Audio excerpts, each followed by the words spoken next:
Okay, so wait a minute, guys.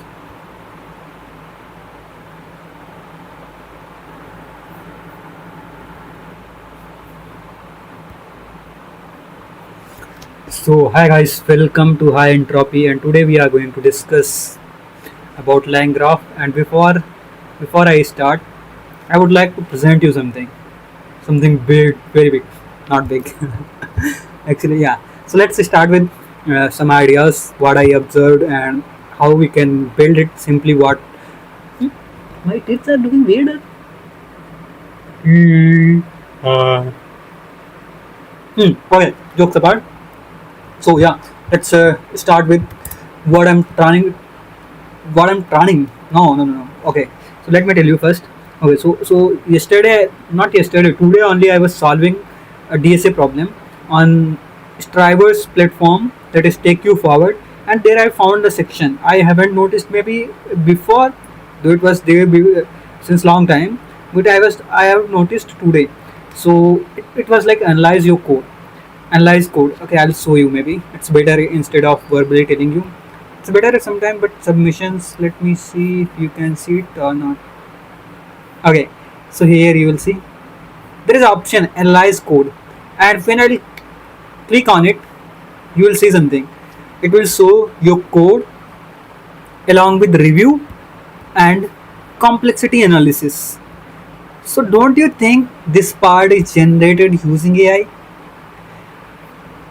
Because it is what it is doing. It is telling you line by line review, like whether you can make any improvement on line 3 to 4, and here you are not seeing line, and but it is counting based on the line number, and then you will see line 5 the complexity is C instead of loop, you can optimize it, line 6 line, and general, it is like a general suggestion. Okay, so I thought suddenly clicked because I started learning AI. Okay, so this part I can handle it. I mean I can develop it. So today's task, first thing is we are going to develop it. So we will feed the code and we are expecting. So what I will do first priority or first task is our, we want to review like this, review and complexity analysis in simpler term. So let's see, let's try and we'll try best, and then maybe we'll enhance it in further session, but first goal is we are going to do this. So if you are excited, then do let me know, and if you have any ideas, do let me know. We can, if you want to collaborate in the sense you want to join my Discord and you want to learn along, maybe on weekend, or we can decide a time and we can learn along, or we can learn like we will join on Discord. Maybe I'll ping you the link of Discord channel I pinged in previous channel videos, and you can join and then we can learn together. It's up to you guys. So yeah, okay, so let's see. So let me open my whiteboard and I'll tell you like what we are going to do, or maybe let's use accelerator. I like it a lot compared to the accelerator. Okay, so we'll start here. So if you remember, so first thing is, let me do one thing. I will take a snippet of it. Okay, so our goal is like this one.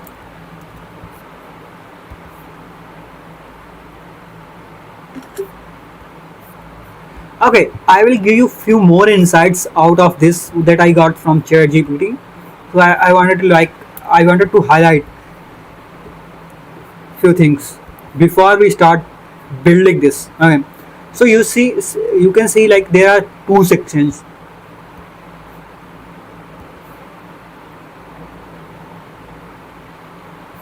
Okay, fill. Okay, this one is one section, and another one is this section. So what? It's not working. Okay, so these are two sections if you notice, first section and second section, and now you will be thinking like, okay, we have two sections. So what we can do, you will say, okay, if you have to build it, or you will ask ChatGPT, can you give me in simple ChatGPT, like in this way. Suppose I wanted to ask and I want to the output in this format. So we'll ask ChatGPT, like here. So this is the prompt that I given today, and prompt giving right prompt is very important. Here simply I given a proper prompt, and this I see the result is very different from other prompts. See, it wasn't good, but it came up with new idea, new idea, and it is looking pretty beautiful compared to all my past one, all my past thumbnail that it generated. So yeah, so I'm using different. Here you can see different projects for different things. So it's good if you can modularize or you can use them in a proper way. And it's just, I'm not using any premium subscription. It's free for Indian users. ChatGPT Go. So yeah, you can use it. By the way, so we are in the AI roadmap, and let me tell you. Okay, suppose I wanted something, and I will say create. I'm sharing you code. I am okay. So I will use it like here. You will say what you will say. You will say this is ChatGPT input, right? So let me copy it, and I will say the biggest problem in. Oh no, yaar, don't do this. Okay, so biggest problem in here is it's not automatically copying the input. We need to click on copy. So what you'll do, you'll see like you'll give input, or you can say prompt. Proper word will be prompt. So you'll give prompt like prompt. Okay, so I just wanted to do one thing. I want to speed up a little. So you'll say bro. It's not your bro. You'll say, if you'll say like, oh bro. Okay, no problem. Let's do. So I have attached, or you will paste it. I have attached. Okay, the code in a file. Can you review it and provide me the output in the below format?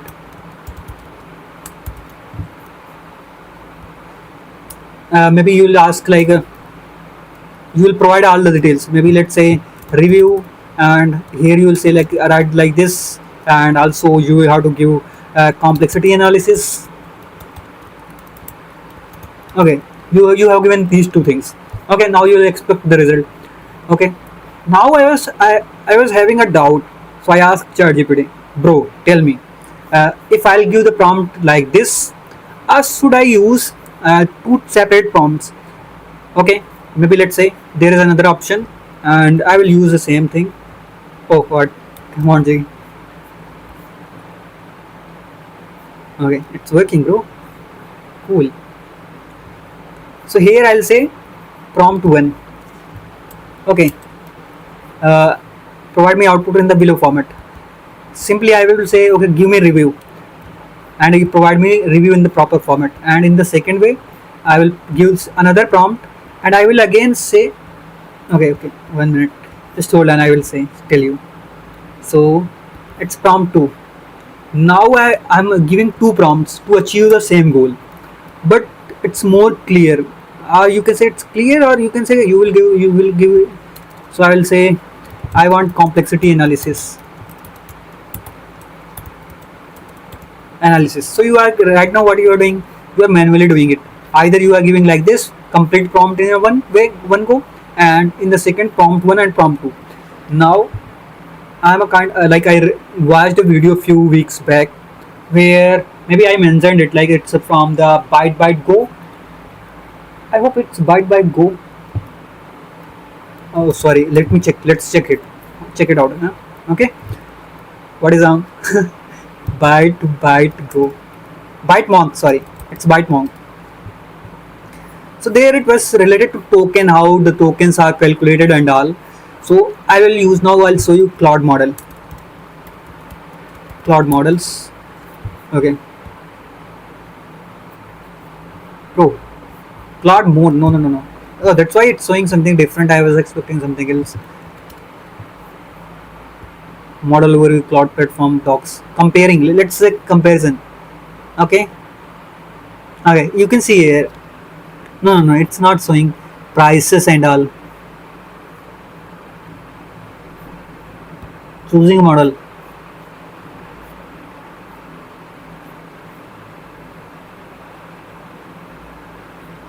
Pricing. I hope there will be pricing option section, models pricing. Yeah, this one. Where is it? Okay, so see.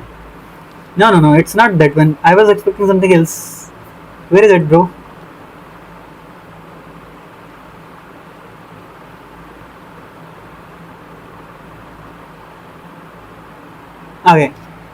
See, here I will take it out. I will tell you. I don't know what exactly batch processing it. Let's. I think there will be some options, separate options. Is there other options? Generic option, model pricing. Yeah, this is the correct one. I remember I saw it before. Let's use it. Okay, so I will explain it to you, so it will be easy for you. Okay, let's see.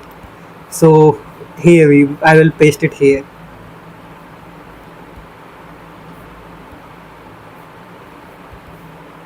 Okay, see. So this is one thing where you will see two things. They are not costing or they are not charging for one thing. They are charging you base input tokens in so you can say input token. Just forget about other things. Say this is one thing. Oh god, how can I use pen here? So this is input token, and let's say only will consider two things. Even I'm not. There are other stuff, cache writes, cache 5 minute cache write, 1 hour cache hits and refreshness. So they are caching that. Let's forget about it, and let's focus on these two input and outputs, because if you see most of the cost is associated with these two. If you are gonna use Fable 5, then they are taking $10 for per 5 million tokens, okay, and $50 for per million tokens. So you can say if you are giving it, so it's like what you are using, you can say. So to generate one token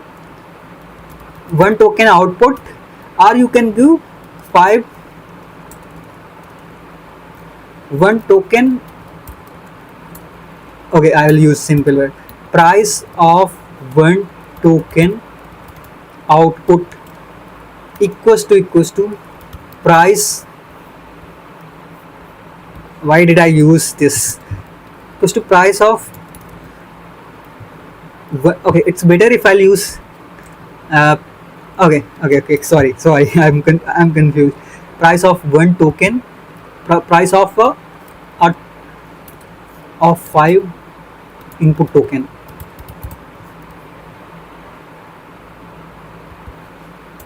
My English hell, very bad. Price of one output token equals to price of 5 input tokens. So suppose now what question I was thinking. Okay, here if I'm giving one prompt, so you know what I learned from this video. There was a token related video. There it was telling, or they were telling, like, simply what is the problem with the tokens. It's not good. It's like when we are giving input. So when you are giving input, you are suppose in the AI you are giving some input, it will be converted. First, what it will do, the first thing is it will be converted into tokens. So AI model does not understand your complete code. It only understands in the form of tokens. Tokens are broken into vectors, or you can say numeric vectors that we call embeddings. Then it will learn, then accordingly to. So computer only understands numbers, right? So that's what. So yeah, so that's what I was thinking, like where I'm looking. Okay, I think so yeah. So I was saying, like, okay, so this is a challenge. So when you are giving input, so there is dependency, like what kind of input you are giving. If you are giving something in English, so you might burn less token. Okay. So like suppose Ram goes to school. Okay, and let's say how to write it in Hindi. Ram घर ज़्यादा. Just assume it is in Hindi. ज़्यादा है, or maybe in Telugu. So let's say I know only one thing. నేను నిన్ను ప్రేమిస్తున్నాను. I believe. Okay. So these are the 3 words. Okay. So you'll notice now. Just assume these are in Telugu. This is in Telugu sentence, and this is in Hindi. These are not in English. So what will happen? It might consume more tokens to convert this sentence into tokens. It will break into more than one tokens I mean more tokens compared to it will be in English. So here you will see might be it will turn it into 3 4 tokens, but when you will write in Telugu language it will take more tokens. Similarly in Hindi it will take more tokens. In the same fashion, when you are providing code as an input to the LLM model, then it breaks into punctuations everywhere like for loop and all, and it will end up with lot of input tokens. Okay, so that is also challenge, like when you are pasting complete stack trace error output into as a prompt, so it consumes lot of input tokens. Okay, okay, now let's about token. So I was worried like, okay, first of all I'm giving input as a code. Here I'm giving input as a code. Okay, I haven't noted it code, so let me say it.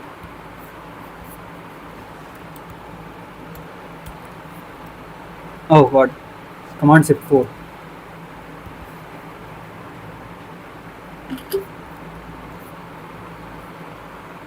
It should automatically copy it. They should build a feature for it. I don't know why they are like other peoples are charging for it. Like if you wanted to uh, copy it automatically on clipboard, then you are.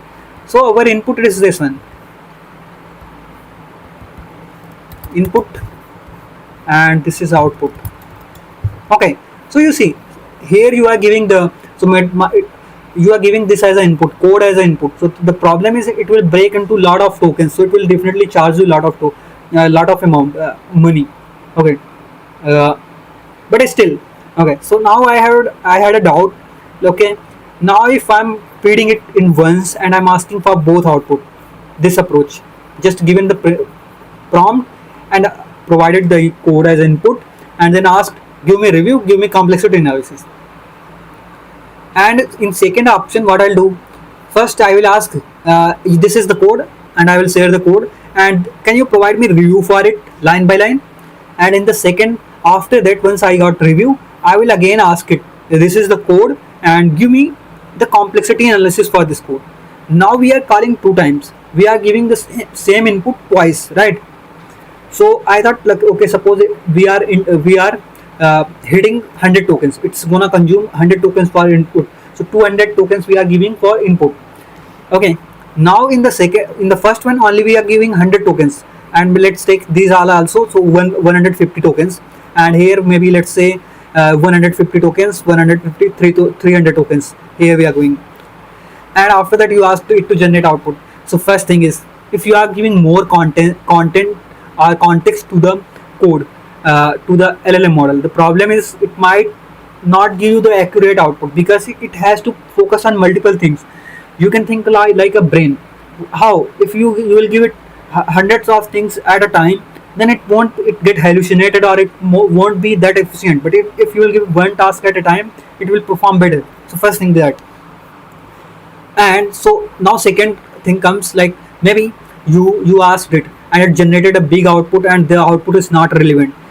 So there you will notice, like every time when you are hitting to LLM model, whatever the output it is generating, it's very costly, and it might generate some jargon output like, okay, you can use this review this for complexity analysis. But here you are getting more accurate result. If you are getting more accurate result, then you will burn less output tokens. And if you say, see, it's 5 times costly compared to the input tokens. So input, if you are giving so that's why, so I got the output, I got the response for it, and that's really amazing thing. Like, okay, I wasn't thought in that way, that how it can impact and how it's good. So here now let's see how we are going to solve it. So it's simple. I will create a simple graph where I will say, first give me output like this, second give me output like this, and then we will print it. We are not building complete UI project. So I will give it code. Now I'm just thinking like, how can I attach code? So let's think about that. Maybe using a file, can I give it code? Let's think. Okay, so we are here to explore. By the way, it's wonderful to see how we are gonna build it. So our goal is, we will give input and it will give output. So we'll create a system prompt where I will tell you, you are professional, some code developer, and you have lot more experienced code reviewer, and now you have to provide the code review. So we'll learn multiple things. First is system prompts. Okay, so I will note down all the things that we are going to learn it. First is graph. We will learn graph, how we build. So it's like a practice. Also here I think like we can use chan to create it. So runnable sequence and we can create it. But I feel like graph is more uh, what we say, graph is more suitable and it will fit better. We are going to give it, we will attach a state and we will modify it again and again. Okay, and maybe we'll attach code as well, so yeah, it's better, so we can use that part. But I'm gonna do two things. First I will use a file and I will fetch a code from that. I know one thing is like, I'm not sure if we can attach directly file or it's going to pass the code. First we need to read and we have to pass it as a context. So let's see it, explore it. So graph, and second thing is system message, output formatting. Okay, so these are things some we are going to learn. Pydantic. I started learning Pydantic, by the way. If you wanted to learn, you can follow any video. I'm also learning. It's simple.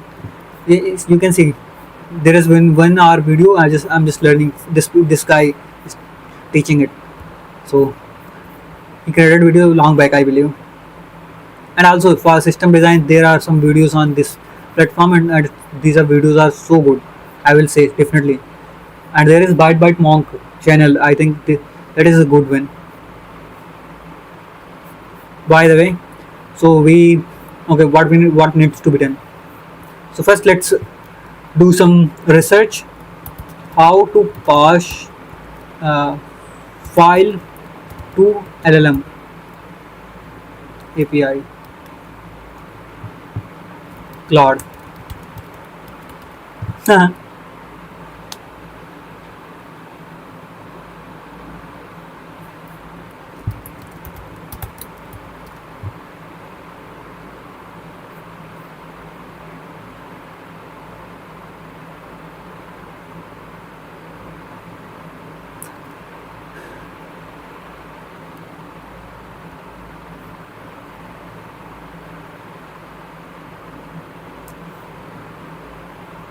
Okay, so they are thinking like a,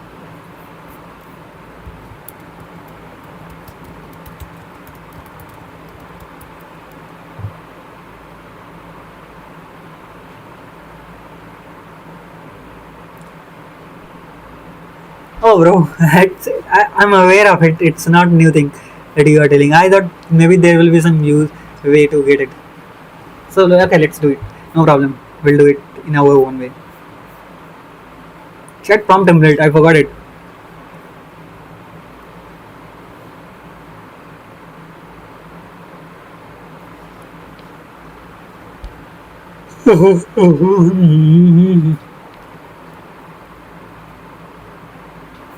Code data. Where is code data? File content.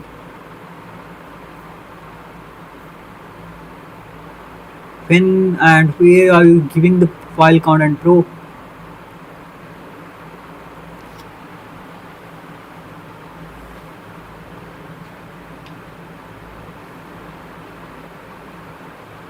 I'm forgetting all the things or what? Code data. Language. Oh, these are variables. So chain.invoke language. So this message will be,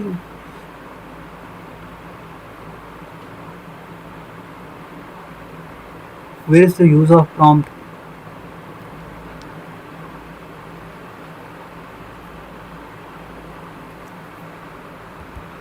So first this code will go as a prompt, then it's going to feed it or it's going to modify it.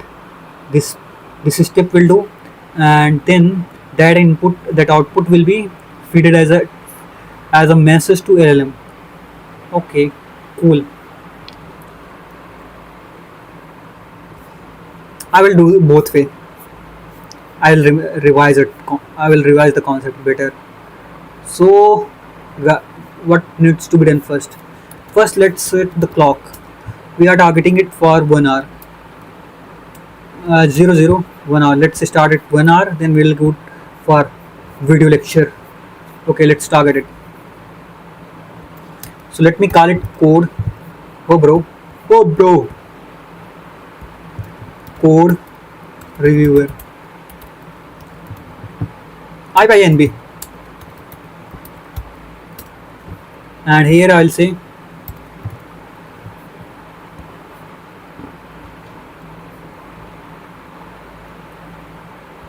code file. Let's take PI. Let's say assume we are giving Python code. It could be anything, but I'm just assuming you are giving Python code. So where should I give code? So I will copy it from there only.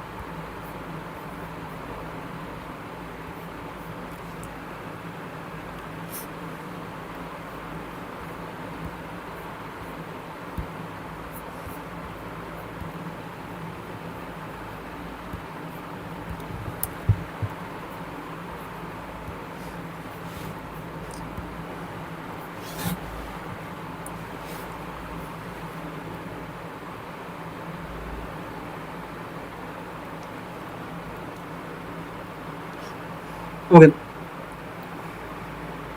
I'm so sorry. I forgot one more thing here we need to do.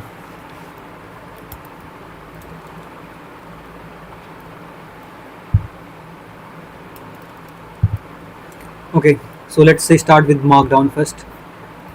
Oh, Markdown, come on. Okay, tool calling. No, no, no, not tool calling. Oh God. So it would be first thing will be code reviewer. Let's say. Okay, code reviewer, and first thing, as usual, from langchain anthropic import chat anthropic. I don't want to write the boilerplate code again and again, so it's better I will use same. I know I'm using cheapest model of it, and it's okay. Why did I know? Okay, so this is one thing. Is there anything else? So we are going to do it first with the langchain, then we'll do it with from langchain code.prompts import chat message template prompt, chat prompt template or chat message template prompt. What is the difference between these two? So let's see.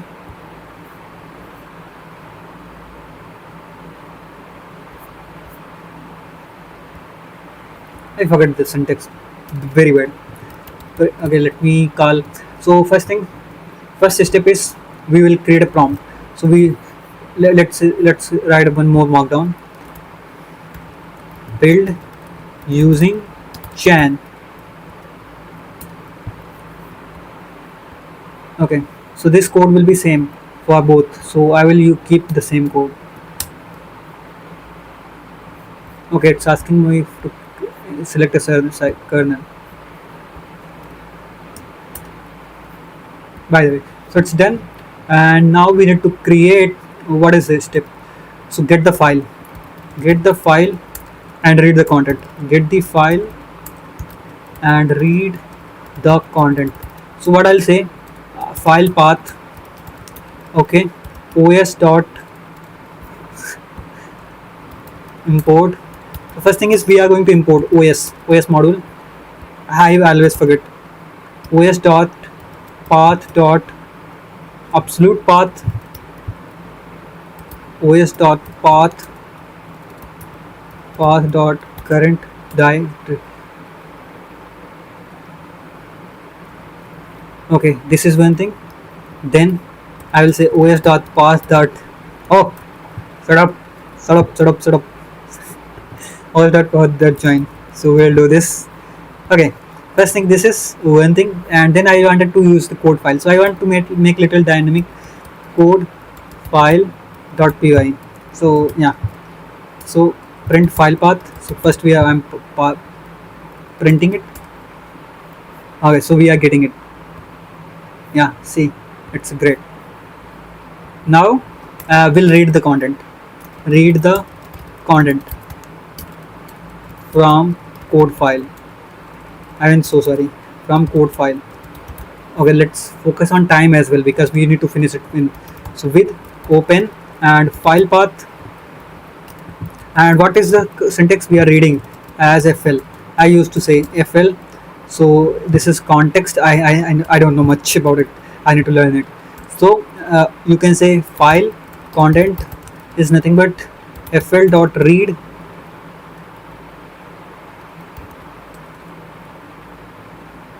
Read will read all. Oh, bro. Fl dot read print file content.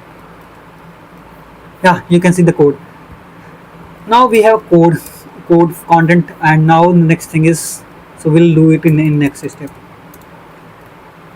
Reading the file. This is one step. So we'll use the same content code other places. So that's why I'm keeping the file content. See, it's printing the code. Great. Now next step is we need to template the prompt. So first step is we need to structure the prompt. So structure the prompt from langchain code.prompts. I'm just using chat prompt template. Where is import, bro? Chat prompt template, and you can say prompt is equals to chat prompt template dot. I don't know. Just I saw in the.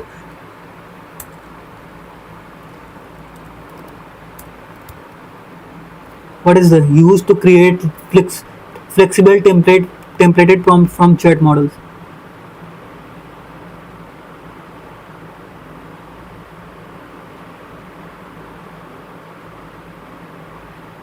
That's why this is the beautiful. They like here you can see.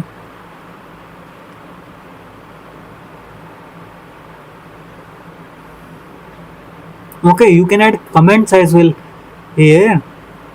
Wow, it's great. Good. This is one thing.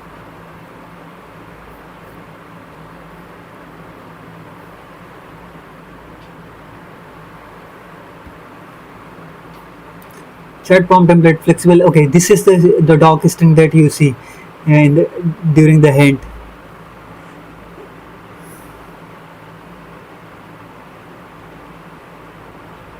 Bro, they are writing a lot of code in the libraries. They are doing the real development.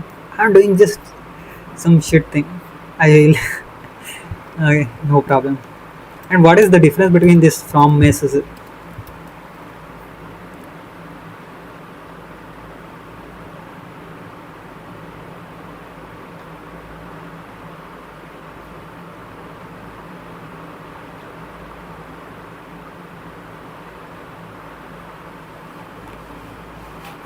Keyword arguments are used to filling template variables. Okay, this is one thing.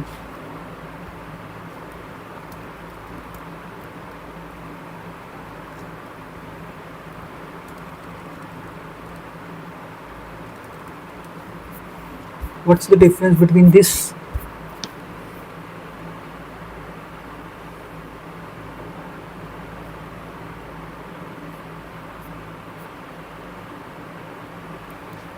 Okay, so we got chat template from messages, and here we are going to give a list of messages, and first will be system. So I will give it a system message. So you are an experienced developer having 20 years of experience in TSA. Let's be explicit. Data structure and controversy.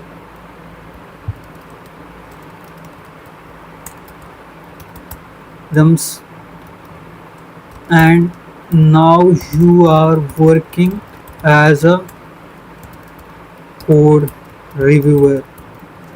Great. So we had given, or not, we have given a prompt, and second prompt we are going giving user. Can you, let me make it okay, let's keep it as it is. Can you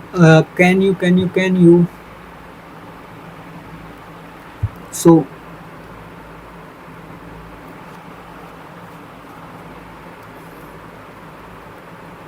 review the code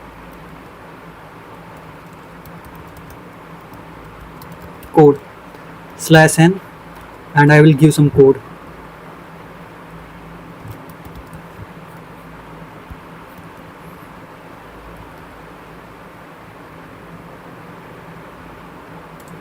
I think we don't need to give. It's like it will automatically do. Okay, code and provide the complexity. Provide the line by review if required.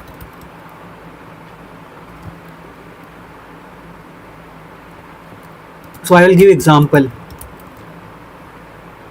Line 5.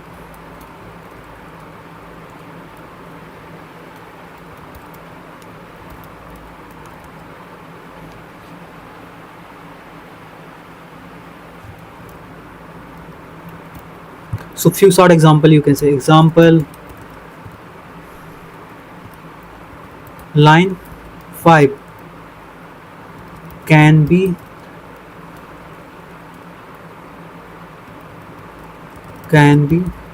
simplified with,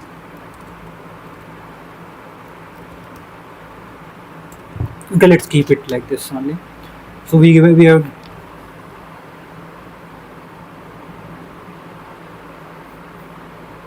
so this is review, so I'll say review prompt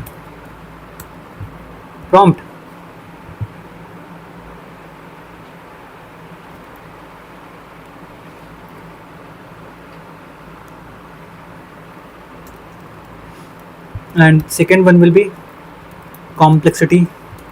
I'll copy everything from this. Time 47 minutes, so 17 minutes I will wasted. Complexity. If you are wasting, then why you are doing? First question.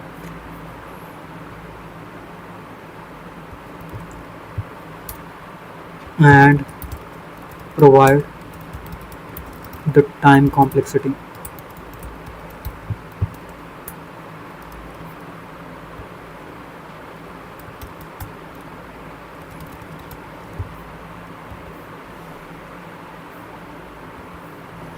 I'm not giving experimenting with the exam.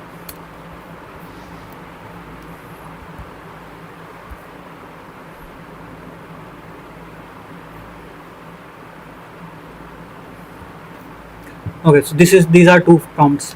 So what we'll do, we'll create two chain. I mean, how to do it? First thing,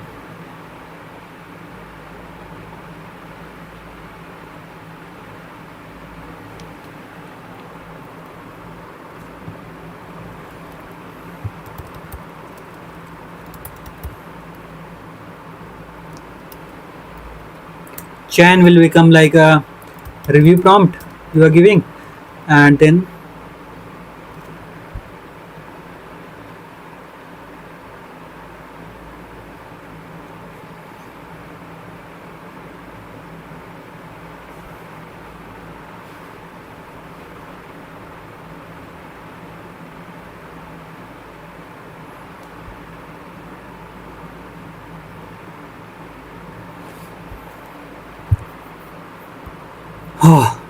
review prompt, then what was the library? I wanted to do something like, why do we need to do this? I will create one function that will take input this one, and then it will convert that as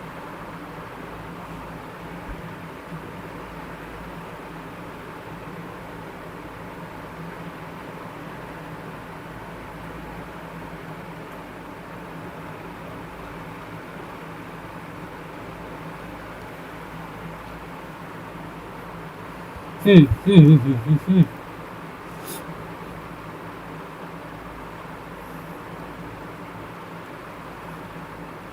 Okay. So one thing I'm expecting, if I'll give some input,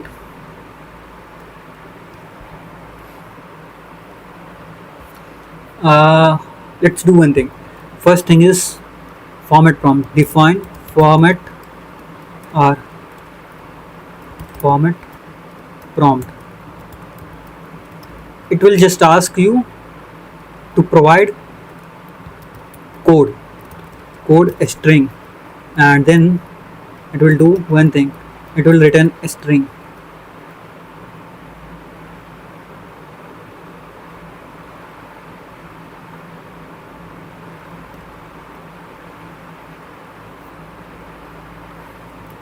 So here you will see uh, final prompt code you are going to provide.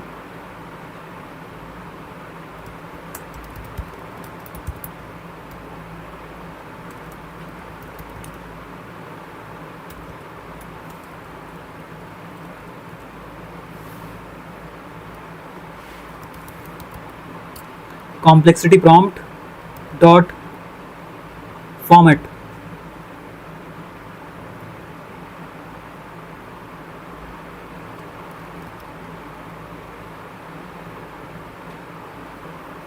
Output of the prompt. Okay. So you will say code.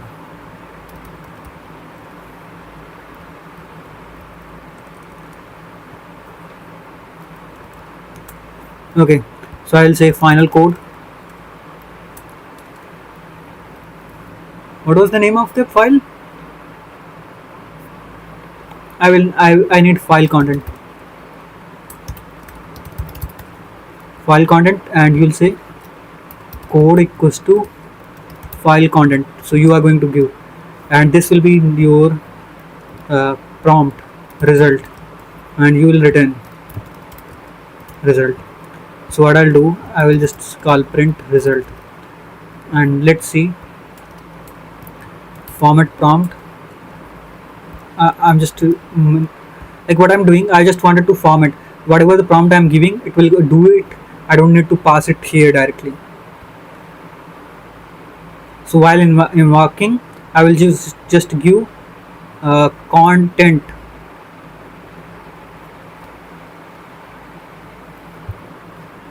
I'm still just thinking. Print, not print.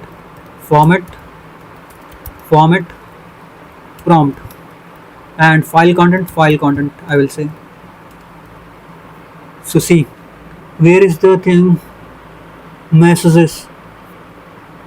Oh, okay, got it. It's the output, and this is the print value, and this is the output that we are getting. Chat prompt value.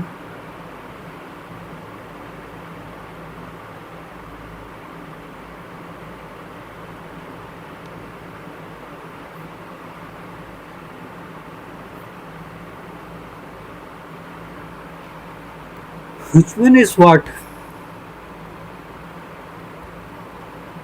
Okay, so this is one thing. Chat prompt value. So we are just returning result response, or you can return directly. So I'm just returning the response now. There was something like from langchan co dot runables import uh, runnable lambda. I remember something. Runnable lambda. So let's see document how to use it. Because to be honest, bro, I forget it. I don't know why it happens with me. Maybe people are, maybe I'm becoming older and all that. Fuck, this is very weird. Why then? This is renewable lambda from add renewable lambda one add one. Okay, so we cannot directly feed it, right, to the. I remember one thing, right? Oh, I forgot it again. Fuck yourself, bro. Oh, sorry. Okay, okay, okay. This is a class. We can see the based on the name camel case. So it's a you will say, oh, nice. You told a very insightful information. How to use it, bro? There was an example, runnable add-on. You are just giving function, okay? You are not giving input to it.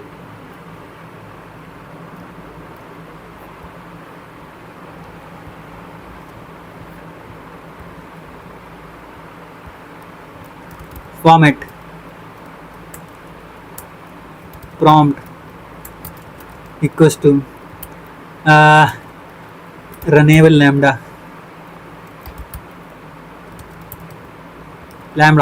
lambda. You don't need to give it. It's like you are passing the function and it will wrap it with. Okay, so what I'll do, I will use chain and here we'll give prompt, and after that what you are doing, let's say review prompt. Okay, what should be done next? And then let's print it.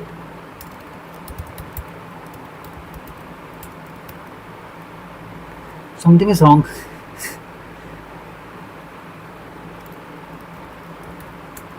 Can I give it like this file content?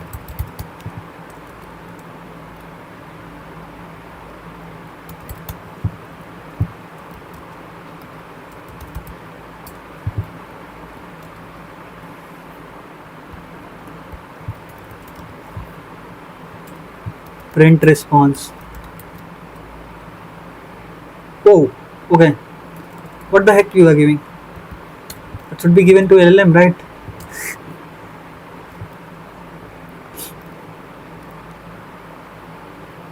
Yeah.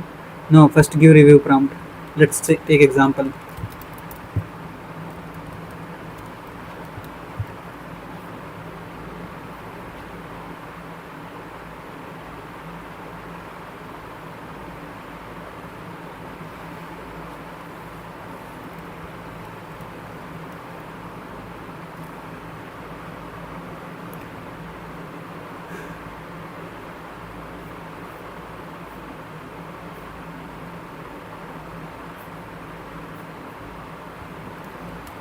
From dot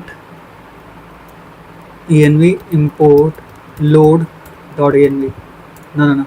Load dot env, and but there was a function override equals to true.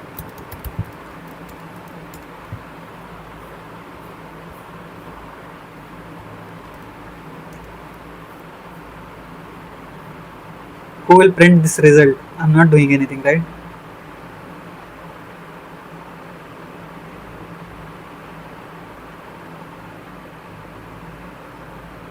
See, you haven't got anything because you haven't provided result. But it's too bad, bro. How much time I spent? 25 minutes.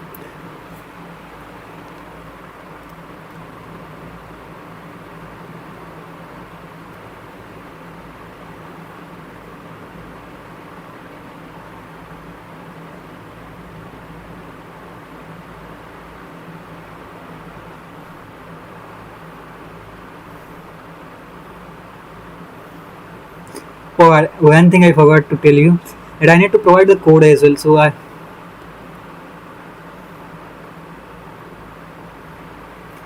printing is not giving proper output. This is very bad.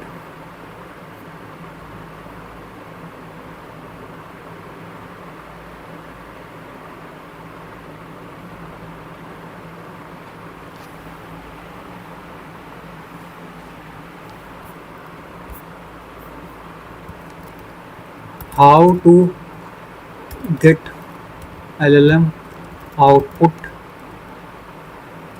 in Langchain proper format? No.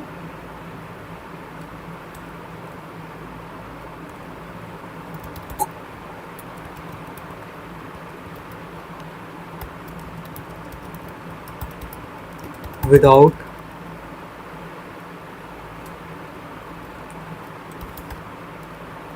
I think it was result dot content or what?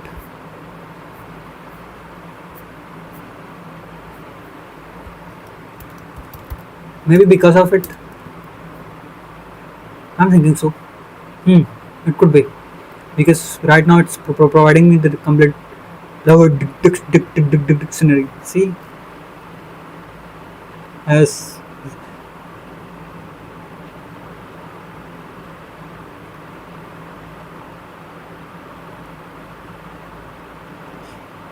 oh, order of case. Okay, can you simplify it? See,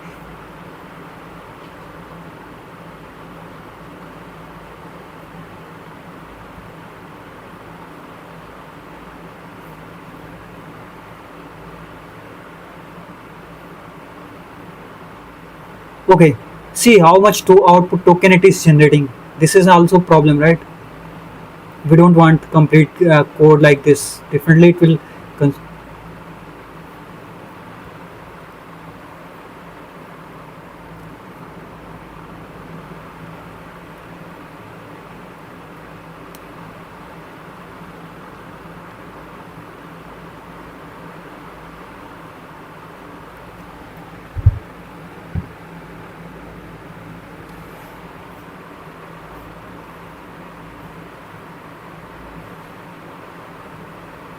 so okay. Hmm.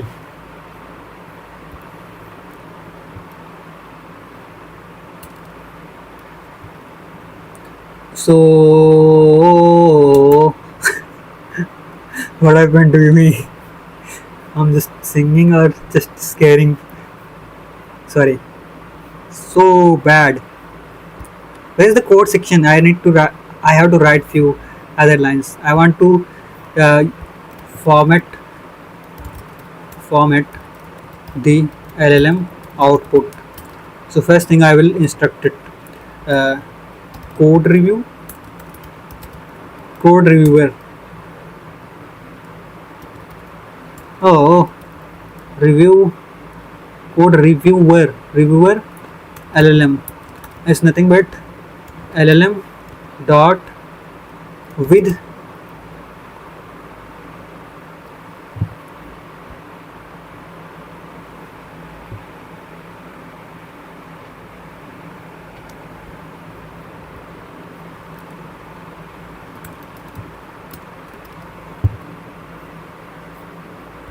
Okay, so schema I will give from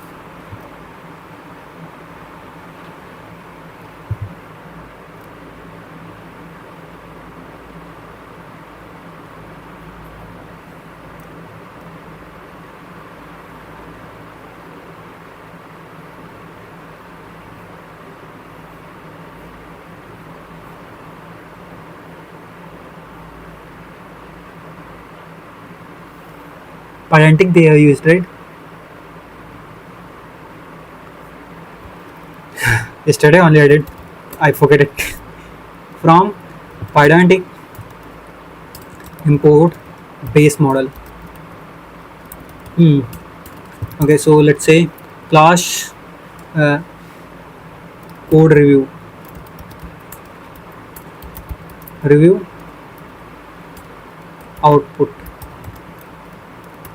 base model it will inherit, and then we'll say overview description field. You have to use add field also,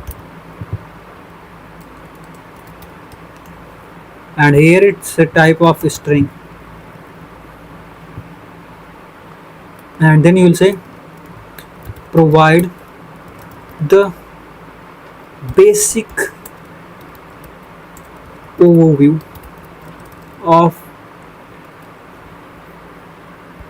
summary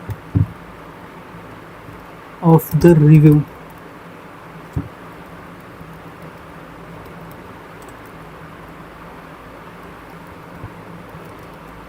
Don't add any code, just simple summary. Okay, and second is the code.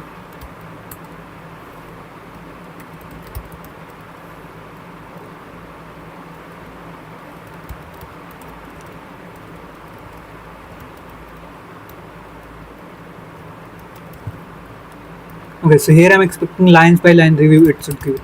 So field provide the lines and uh,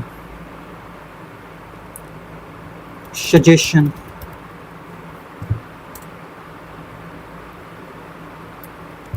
number and the suggestion for that line.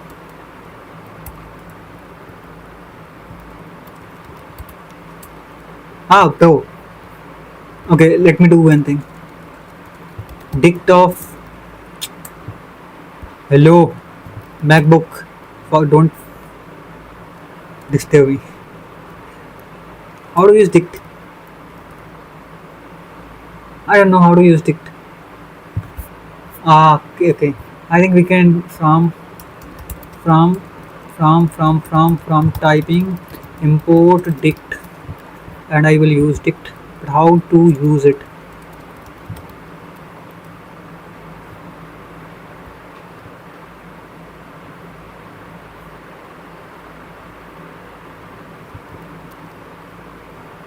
str str. Will it work? I'm not sure. Let's use it, bro. Let's use our uh, how to use how to use dict in type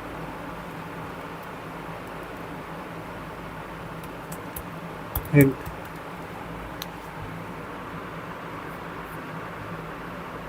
Oh, it's the same. Sometimes I feel like I remember the things, but just I need little bit, tiny bit of confidence to boost or to do better. Mr. Do something for that line. Suggestion for that line to improve.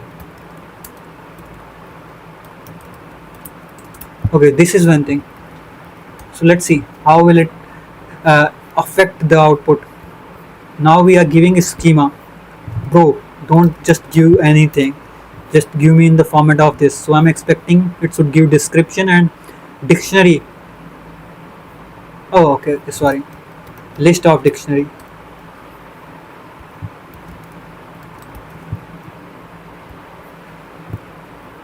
Definitely line and the output for that particular line. Or you can say I can give tuple. It's not needed by the way. Tuple will be better here.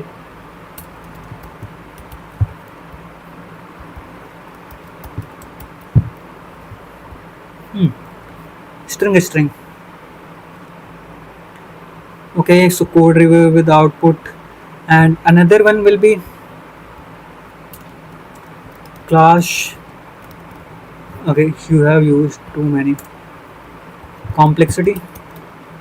Complexity uh, review output base model field description. I'm expecting little better description is oh imported some unnecessary file description string and you will say field provide the basic provide the details how are you calculating the complexity for the code. Okay, and complexity string. I'm expecting like just if you wanted to highlight give just give the time complexity for code,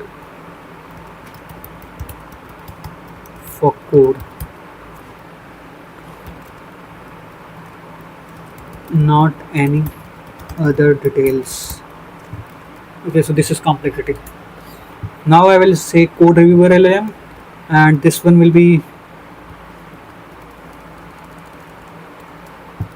complexity.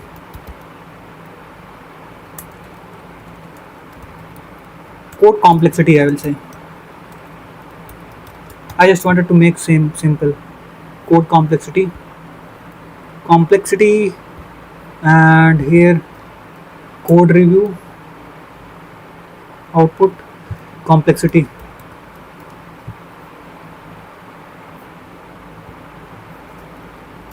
Okay, I think it's not looking off. Code reviewer complexity reviewer.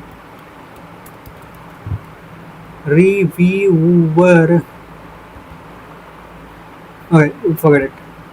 I think it's good. Let's see. Okay, let's see. So instead of LLM, we will give code reviewer LLM. So now I'm expecting better. Oh, okay. I haven't executed. Is it?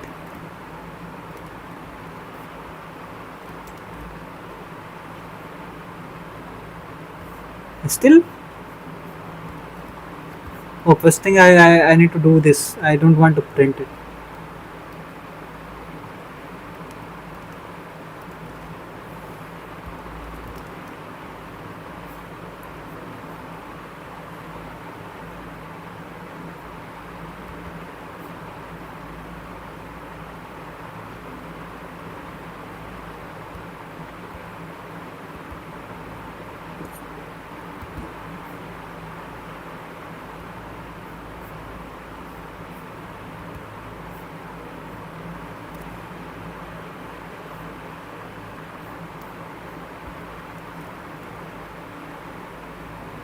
Oh, it wasn't running. Really? I'm expecting better output this time.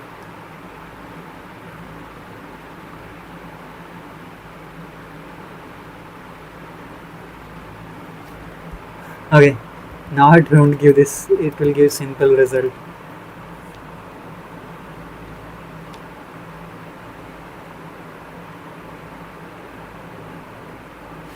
Oh, okay. Print description. First key we got print. Okay, let me format it properly. Print description. Description will be something like /n and then result dot description,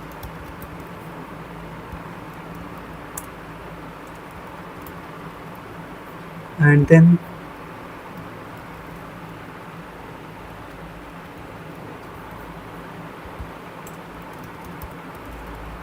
lines.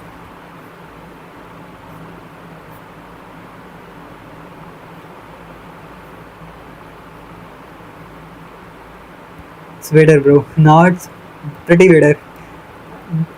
Comparatively, it's very good. Lines printf review will say. What is it?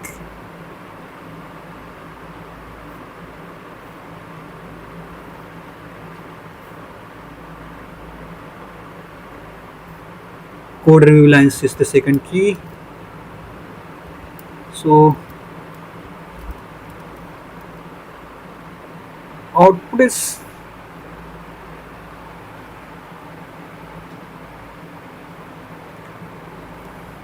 better if I'll use something like for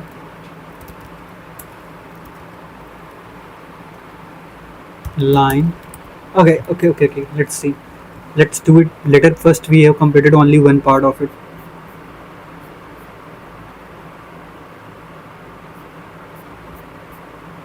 Okay, so it's not like it's finalized and still. Now the next thing is we are giving Chan chain prompt code review LLM. And next thing I'm expecting it. Is there any dependency between these two chains? No.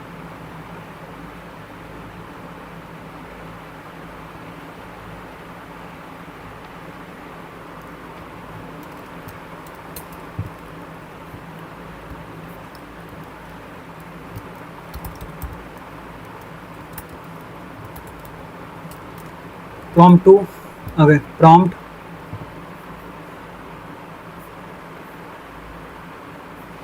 Okay, now chain 2, and we are giving prompt.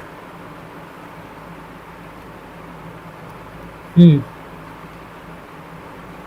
Next is complexity reviewer LLM. So chain 2. Actually, I just wanted to see how to use parallel one. Parallel.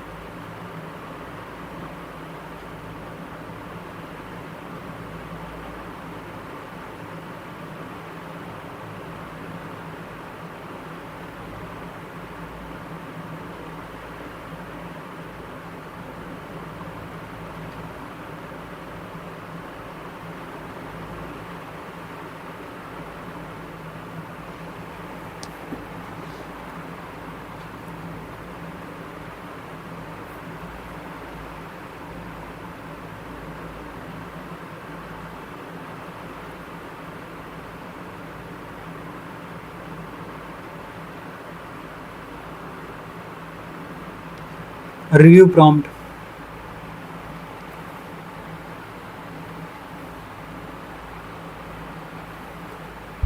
So I'm just thinking like what will be the best way to uh, format it. I mean, I'm just giving it. Okay, I can orchestrate it, bro. No need to worry about it. It's like you are giving prompt.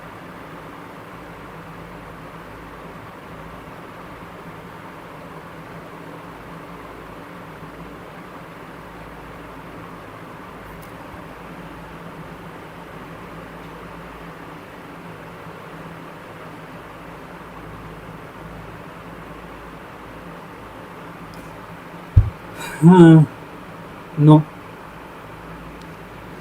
something missing.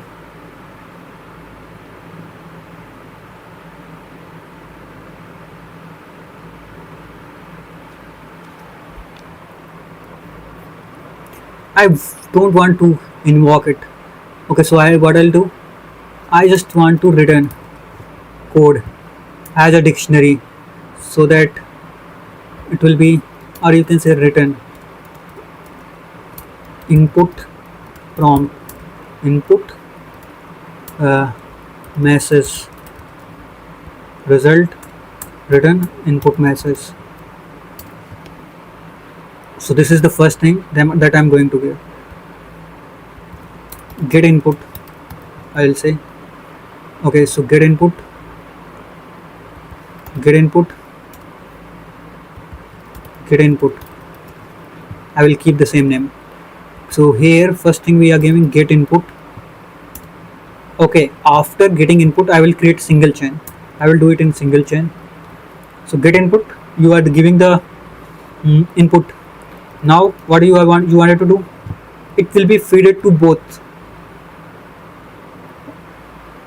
review prompt and complexity prompt, because they need code value. So review prompt,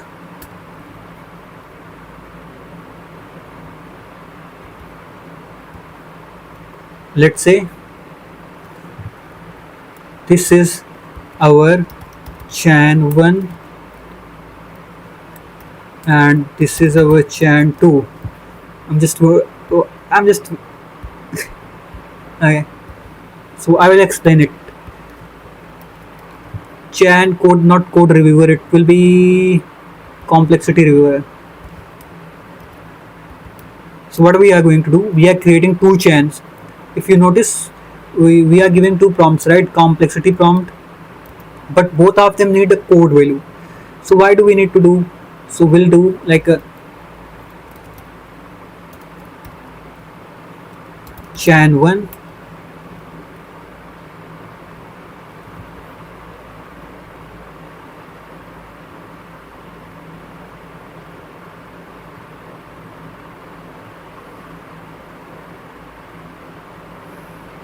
Okay, now we need to give name. So huh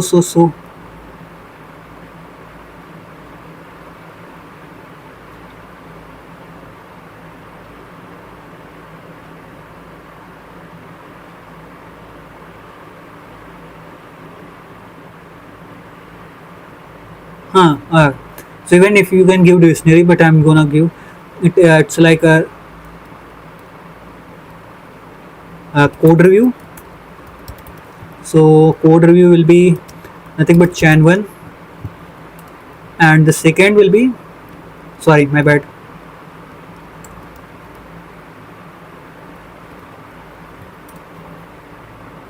it's dictionary, right? So bad, we're not giving it properly, but okay. Second thing is, you are giving another one, that is complexity review. Complexity review, v IEW, and here you are giving chan2.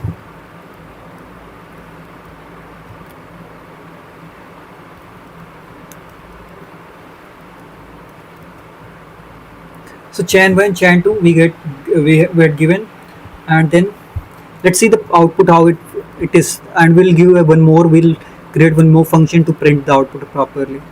Chan.invoke file content result, and now I'll just print it. So I think there will be two things. I'm excited, I'm experimenting.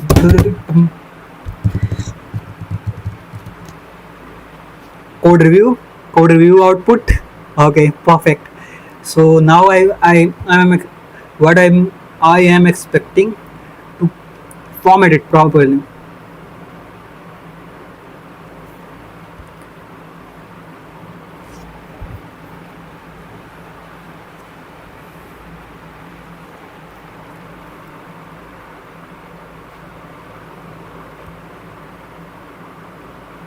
Okay, so I need to create one more function if I want to format output. Definitely I need to create it before.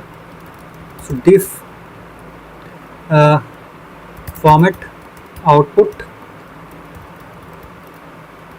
will be output a string dict. It's like a dict, we are getting dict, and I'm gonna return dict.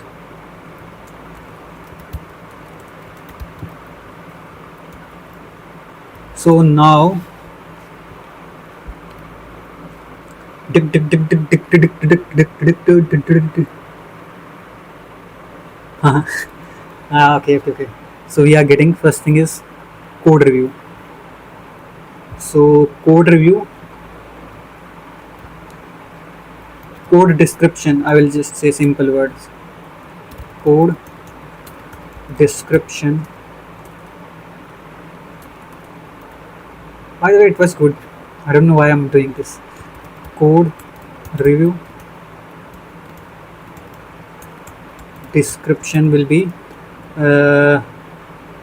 output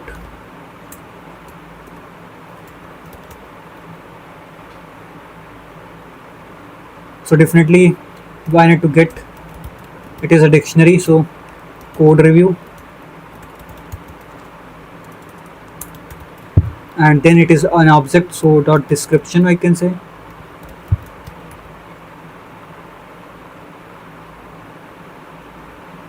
And another thing is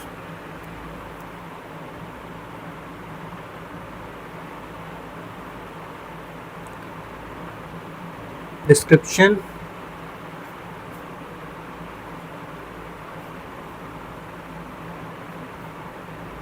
code review lines. Second one is code review lines, and third is code review.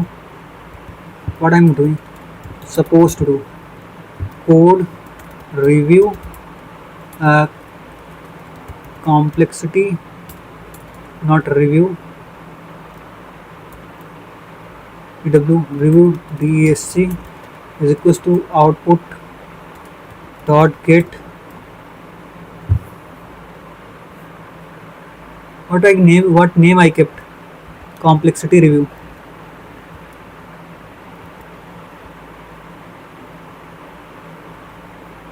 And description complexity. So dot description, and here I need to just use, I'm using some garbage code. Complexity. Enjoy, guys. I mean, whenever you are learning, just keep your brain calm. Very important. Sometime I do it, sometime I'm not doing. So right now I'm just enjoying it. Don't take burden, bro. It's one life. Just fucking enjoy. Yeah, but don't forget, we need to earn money. So whatever do, just focus on one thing. Our ultimate goal is, if you want to get freedom to enjoy, we need to grind. Because my goal is, I want to travel. I don't know why, but I feel like I should travel. I should ride bikes and all. I should get financial fit. Everyone wants, but I also want. It's very important, by the way. So I will return something like let's say code. I will use same code.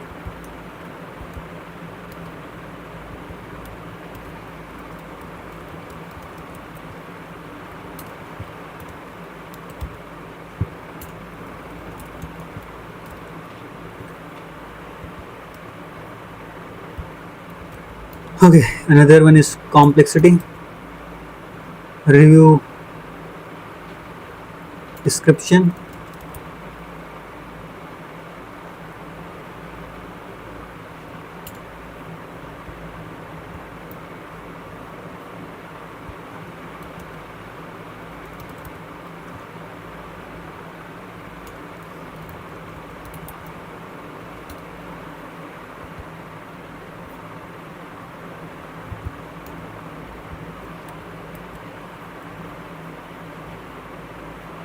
So let's see now how it is gonna prompt output. So definitely we'll say better will be the oh, first convert it. Let's see what if I'll not convert. Format output. I'm hoping I will get error. If not, then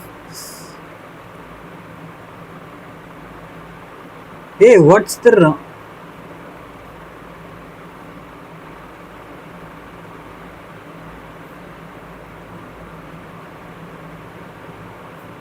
bro? It's not giving output result. I mean, without what I want.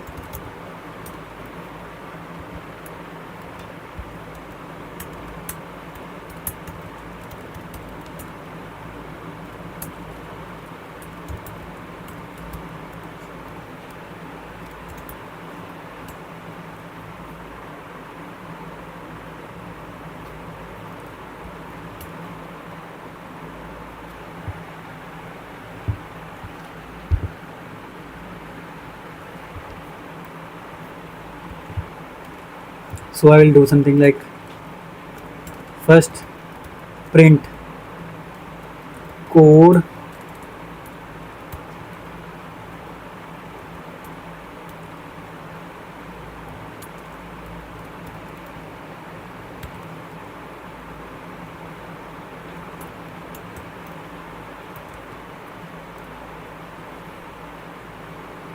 okay, now code review. Okay, now okay, this is one thing. I will do this again into 10, then print, will say description, and here I'm gonna give print in, and okay, description code dot result dot this ugly code review description. Can I use this? No, it's not a text object, it's a dictionary, so you need to use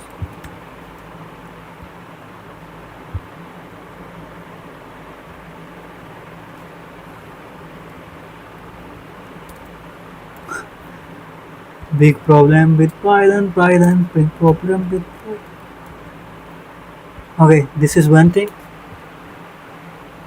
Now the third thing is we need to print, so code review description you got, and now I want to print the lines. Print, you will say lines, and then slash n. Okay, I will print it. I will make it a function. You are giving something, and I mean just wanted to format it properly so you can see the result. How much time? 2 minutes. Okay, let's do it quickly. So lines I got, but what we have written very little code in very much time. So lines. Okay, no problem. We'll do it. For line in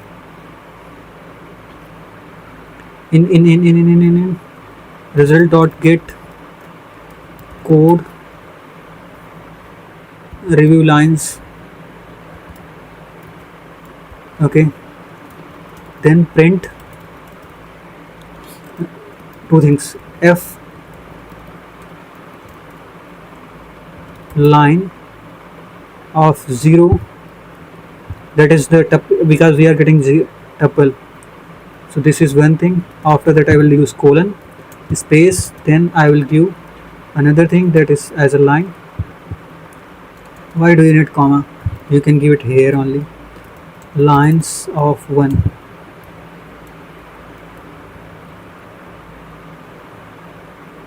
Aja, what happened?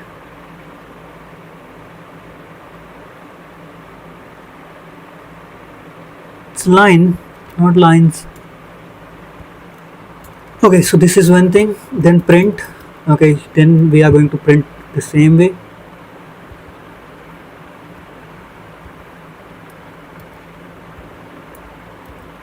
So code complexity review, city review, and then we'll say, let's say, okay, let's keep 10.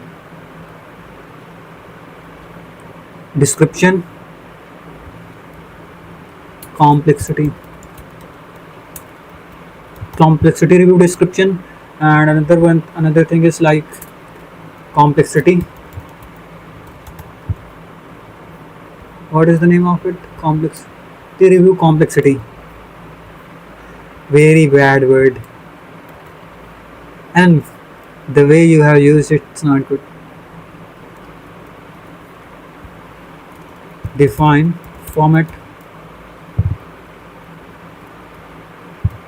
print output. Yeah, it's better if I'll use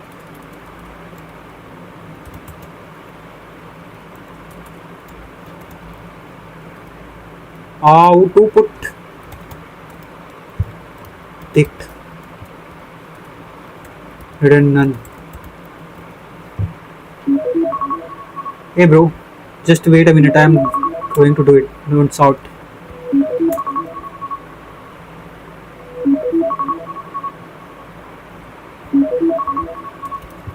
I'm just a lazy little, so using the result only. Stop it. Print result. Let's see. Oh, sorry, it's blunder. Print output.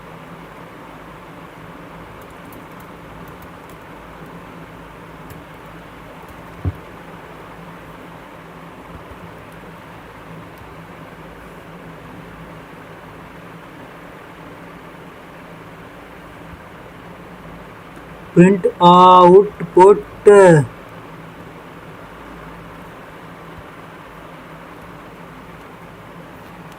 Now I hope I will get the result properly. You got the complete code. Very well.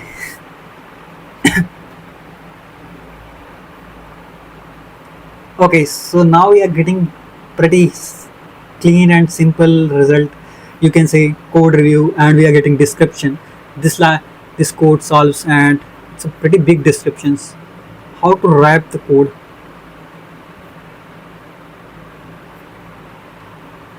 Okay, now you see lines. Line 2, what is this? Line 3, 4, 7, it is 16. Line 1, missing DOS doc string. Okay, so it's giving the order is not same. Okay, so maybe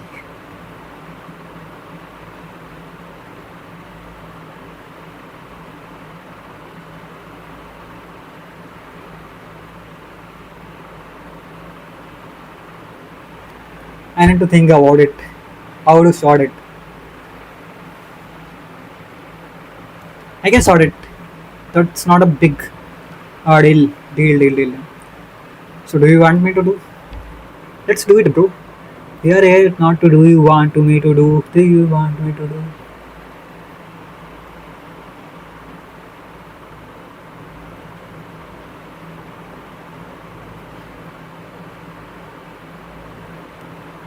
What I'll do before sorting the lines, I will do one thing.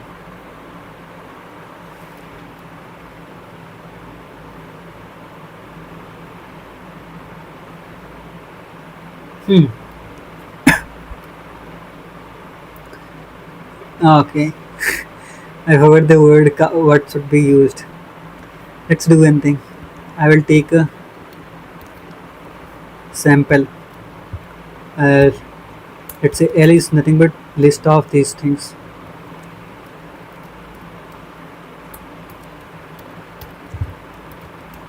Line 3 to 4 and line 1. L dot sort. So key lambda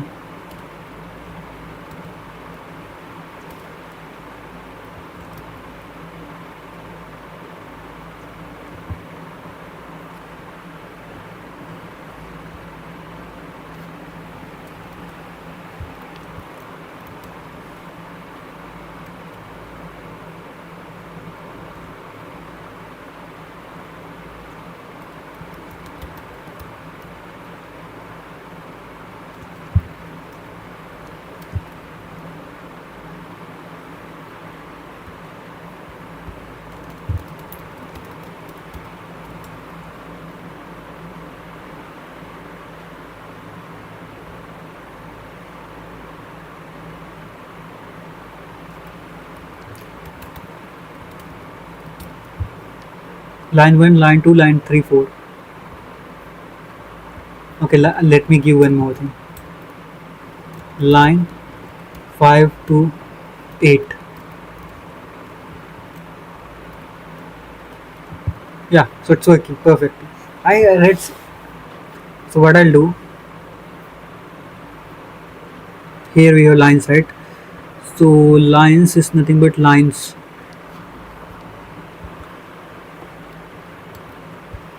So lines, I will say this lines dot sort and key equals to lambda, and here we will get a line. Okay, and for each line what needs to be done, line will be having two things, tuple. So L of 0, okay, dot split space we are gonna split dot 1. So the second value that you are getting, so based on that you are sorting. So lines, it's a in place sort, so it will modify the existing array or existing list, and now instead of this we'll use lines, and I hope now we'll get better result. It will order the lines. Python is so beautiful. See, man, what is this?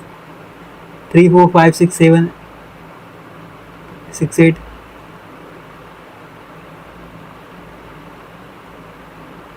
Let me print.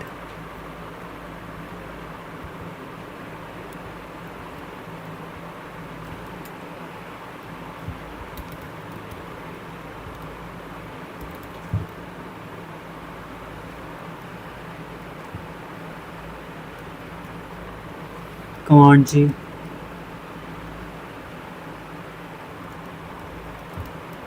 Lines before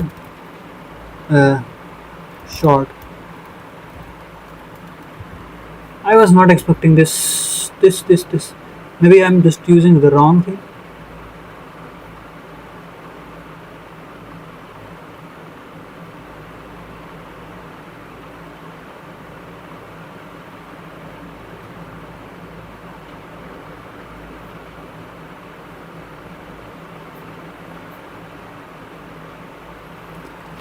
So if we see, okay, there are lines. So for each line, there are two things.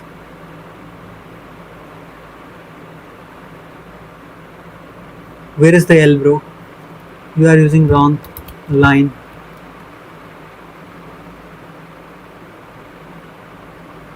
This is the thing. Python don't throw error very bad. It can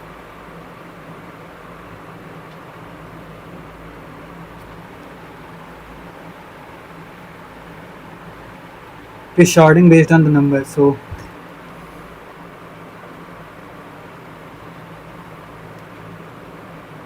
still it's bad. I will do one more thing.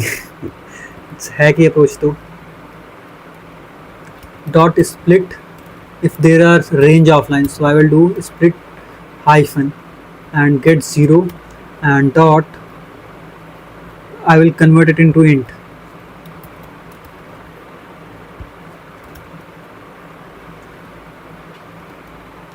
How will you not do this? I will ask you to do this. This.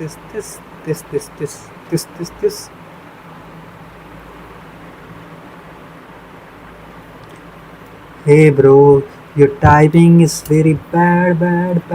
I'm bad man. You are good man.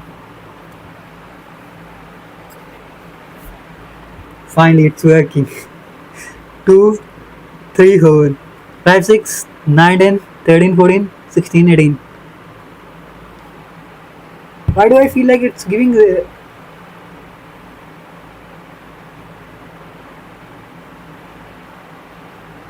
line 1 8? Okay, so we are done. Now I'm thinking like what.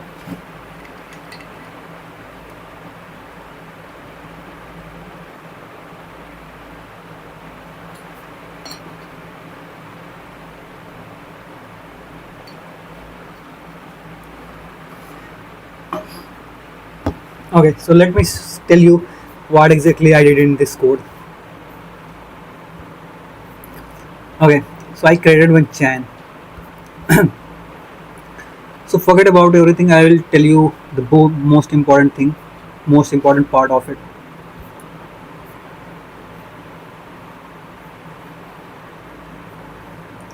Actually draw आ जाओ. Come on. So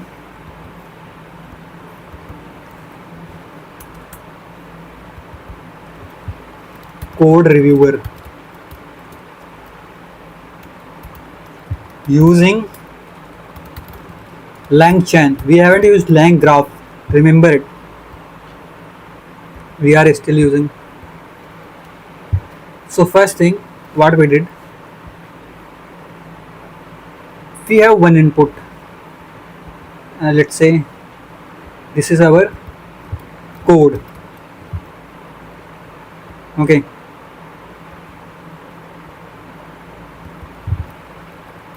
code file. So what you will do next?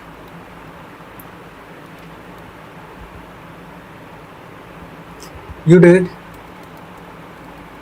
read file. Okay, so you are reading code from file, and the next step is, after reading the code,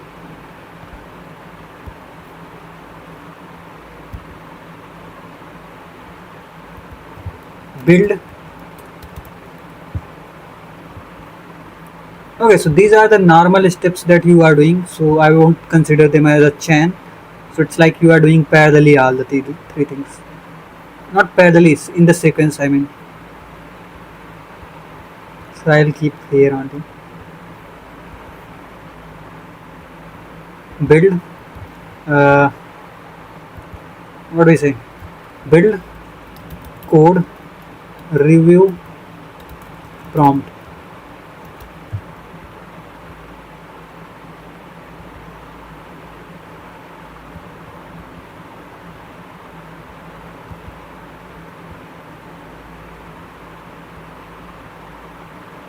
Okay, so next thing is build code review prompt, and another one is build complexity review prompt. So we did two things: complexity review prompt.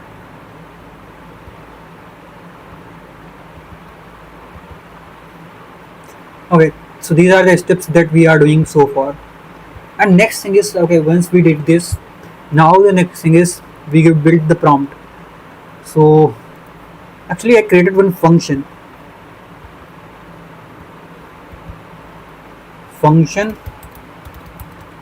to get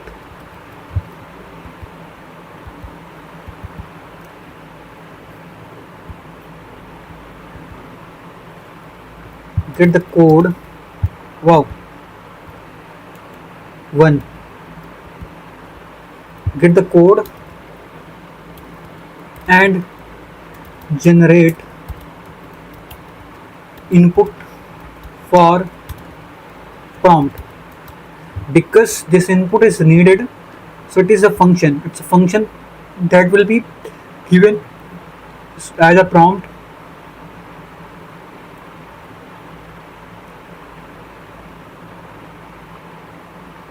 Okay, so next thing is,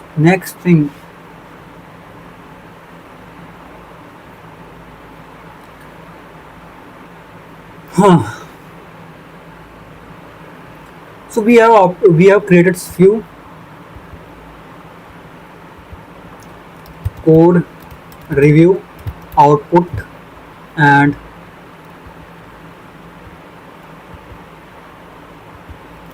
complexity review output. Okay, so these are the things that we are going to do. Wow, looks like I'm teaching, by the way. So now next thing is, okay, now the next thing is, once you created these all the steps, first thing is, so get input,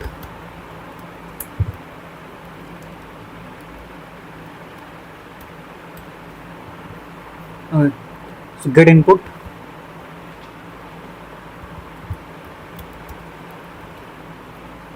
from file.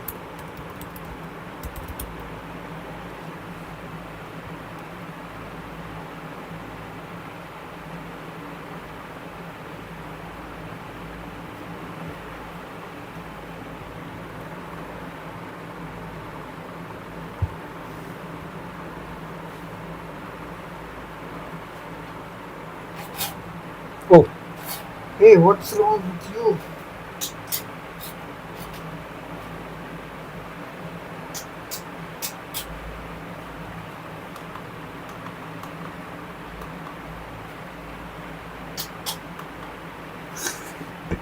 I do a lot of stupid things. Okay, so we got the input from the file, and now we are creating a chain. So what I will do, so next step will be, we are going to get,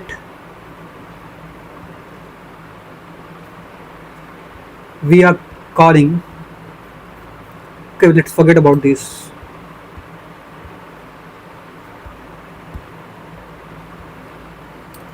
Now we are calling this function code review output. Okay. Few more tools we called, and this is one thing,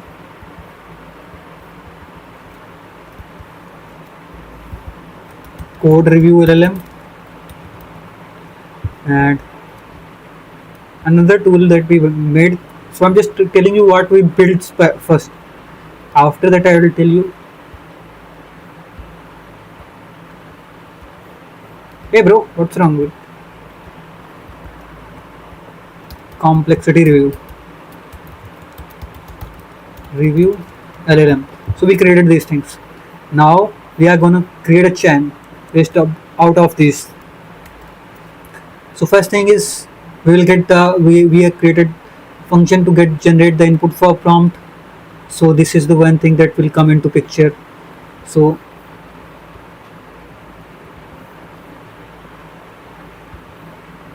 okay, this is one thing. After it, once it is created, then what we'll do, we'll pass it to code review LLM,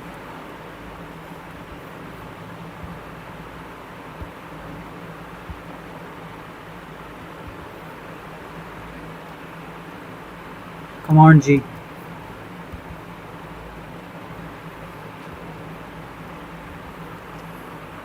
Yeah, so this one will be one thing that you are doing. Another thing, option drag.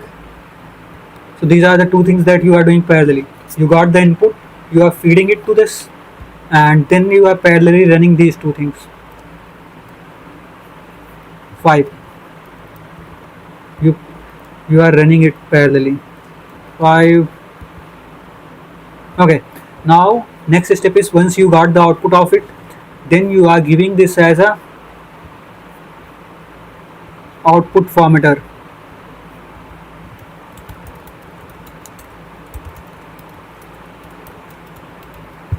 and it will do one thing,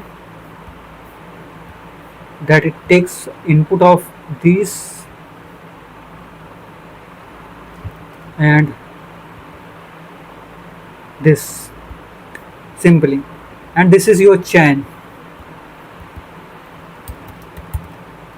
And here if you see, we are doing two things. First, whatever the input that we are getting, we are passing it to the this prompt. So there are two steps. Okay, I will tell you. So 2, I'll call it 2. Okay, and command zoom I need to do.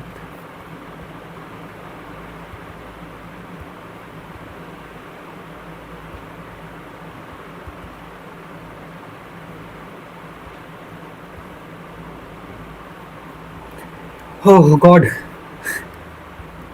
Okay, so first thing we are doing, chat prompt template, prompt prompt. What was the name of prompt? These prompts we are giving.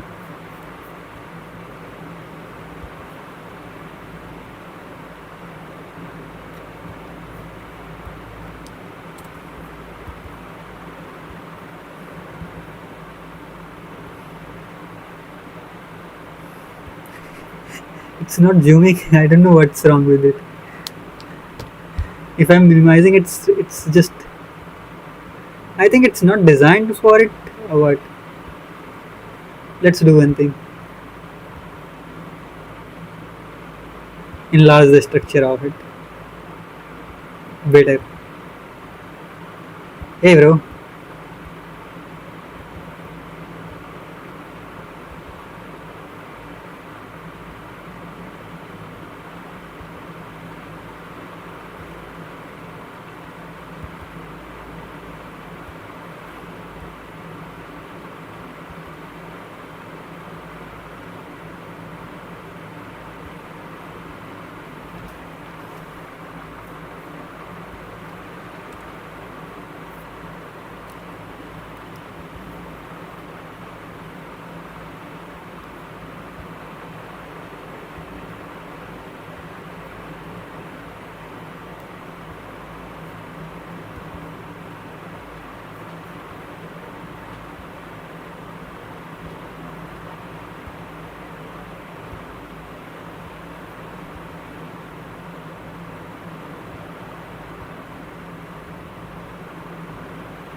Hmm. So this is Chan. You can say Chan. This is Chan, and this is final Chan.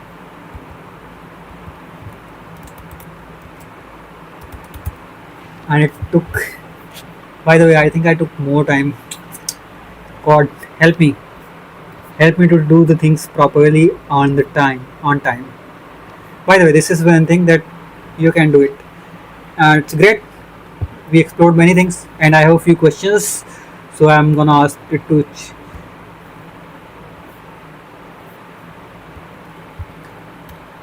I have passed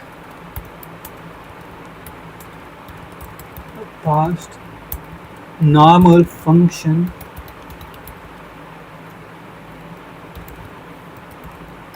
chain chain.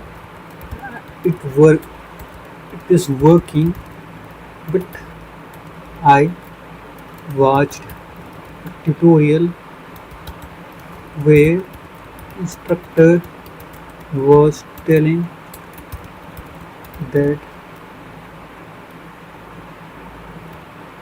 it should be wrapped with runnable lambda.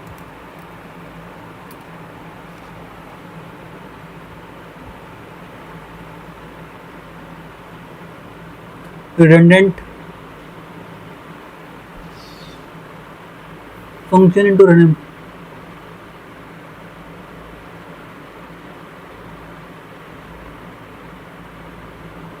Highly recommended for production code. Here is why your instructor suggested it. Why you should use runnable lambda. Standardizes data flow. It forces your function to accept a single input and return a single output, matching Langchain's design. Exposes LCEL method. It gives your function access to standard LangChain method like invoke, batch, stream. Enables async report support. It allows to use invoke for asynchronous execution without rewriting your functions. Improves its tracking. It integrates directly with LangSys. It gives you clear logs and visibility into that specific step of your chain. By the way, let's see how much token I have wasted.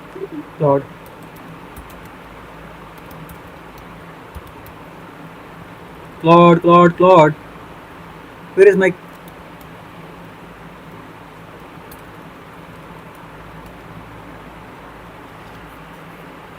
You were the shadow of my night. Restored. Oh, bro, just show me dashboard. It's like nowadays I'm not using consuming or what? Because I'm using not using cloud code, so that's why not it's not eating much tokens. Prompt caching, if you say. Oh, lots of development is going on. God help me. I need to be better at everything. How? How? You can be better at one thing at a time. It's Fireball is back. So are you chilling? Or what are you doing?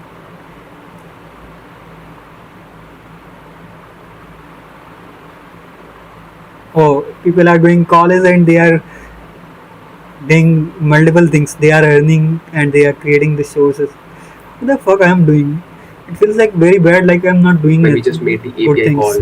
You saw that, right? The messages. So Neither I'm doing now, good in coding. I mean, I need. so let me just share an important Go, go. concept with you. Let's target 1 hour and without any. Uh, okay, let me take a 1 minute break. I will wash my face and then I'll start clock and I'll be back. I'm going for one number. And also I wanted to use.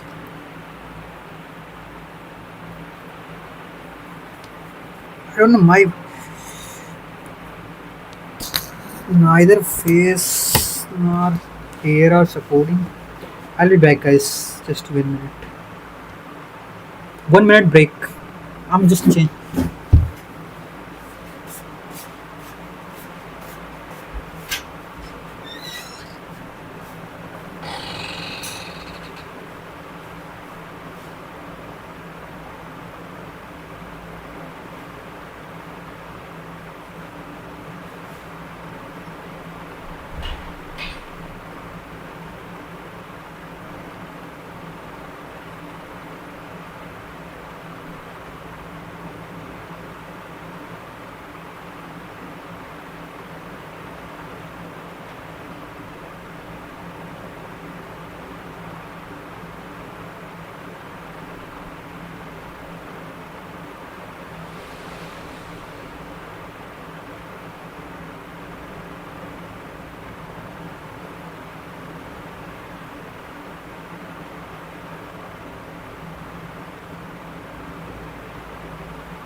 I'm back.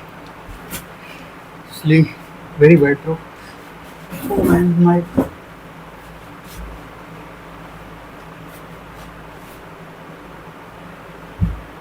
it's like my whole back portion is wet because I was continuously sitting for. One thing I'm thinking like if I'll continue like this, how long will I survive? Or what will be the max amount that I can get in the life? How rich I will be? Nothing, right? It means I need to think more out of the box. Then only I'll get a lot of money. I want to travel. Something is not going good in my. I'm not doing good. It's called messages. We do not have. Let's do one thing. First, let's focus on the things that we are gonna learn. So what we learned so far, I think yesterday only I was creating a chain. I haven't learned anything new. Hmm.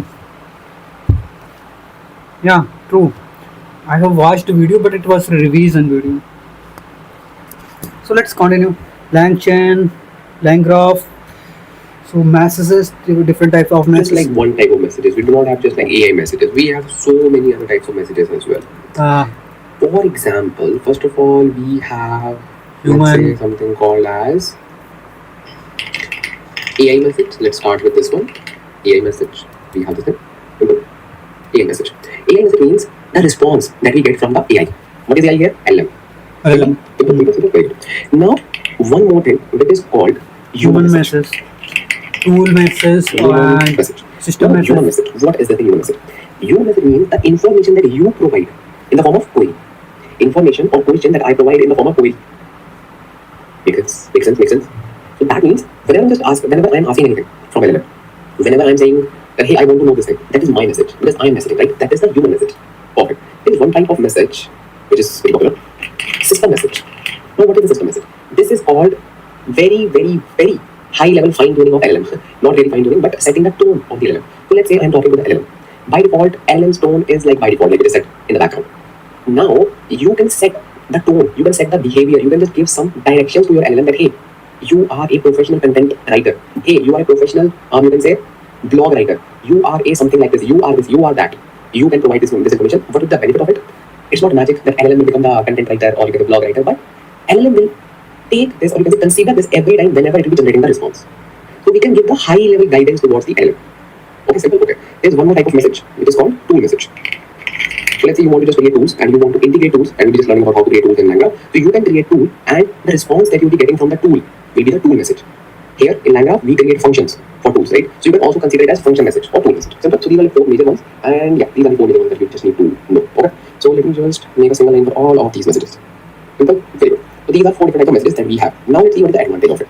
See, the example that we have just built, like, is actually very useful, but now we'll just learn about some advanced things. Okay? Because whenever we work with Langgraph, we want to keep the, you can say, conversation continued. We want to make sure that we are providing all the context to the future nodes. For example, let's say, let me just draw the graph for you. So let's say you have to build messages graph. What do you mean? So let's say you are a user. Okay. Let's say you are this user. Perfect. So now what you will do? You will use this thing. Let's say open it, right? Perfect. So now here, let's say this is your one node. Okay, node number one. Now I have the schema. Let's say called messages. Right? I have a schema called messages. So my messages will be like this, right? Let's say Yeah, I forgot some. for the text to the with right? Like it's the four different types of messages that we have. Now let's see what is the advantage of it. See, the example that we have just built, like, is actually very useful, but now we'll just learn about some advanced things. Okay? Because whenever we work with Langgraph, we want to keep the, you can say, conversation continued. We want to make sure that we are providing all the context to the future nodes. For example, let's say, let me just draw the graph for you. So let's say you have to build messages graph. What do you mean? So let's say you are a user. Okay. Let's say you are this user. Perfect. So now what you will do? You will use this thing. Let's say open it, right? Perfect. So now here, let's say this is your one node. Okay, node number one. Now I have the schema. Let's say called messages. Right? I have a schema called messages. So my messages will be like this, right? Let's say something. Okay. Let's say message one. Simple. Very good. Message one. Okay. This is the initial schema. Or let's say let me just expand the schema. Let's say we have this thing as well. Let's say input. Simple. Let's say input. So it will be your user query. Okay. Makes sense. So this is my schema. So here when I will start my application, here the messages will be empty. Obviously, because messages is the AI message, right? And when this will process this node, this will populate this message. Makes sense. But now when I will be going to my next node, okay, when I will just going to my next node, then if I take this input and I just, you can say, change it. Simply let's say this is changed. Then obviously this will become a message too, right? But where is the message? I want to access message one as well. Makes sense, right? I want to access the message one as well. So in that particular scenario, I need to make sure that I am not simply overwriting it. I am doing like this, message one plus message two. So that I can see the message one as well and message two as well. Now you can do it manually as well. It's not rocket science, but Langgraph has built-in features available, built-in operators available that you can use within your Langgraph code so that you do not need to manually handle this. So let me show you how you can just do that. So now here what I do, I will simply write the code for our messages. Okay. So now what we do, actually first of all I need to just copy this boilerplate code. Perfect. Okay, so let's run this one first of all. And let me just let me show you how you can just do that. Is there really message graph or are you just using terminology?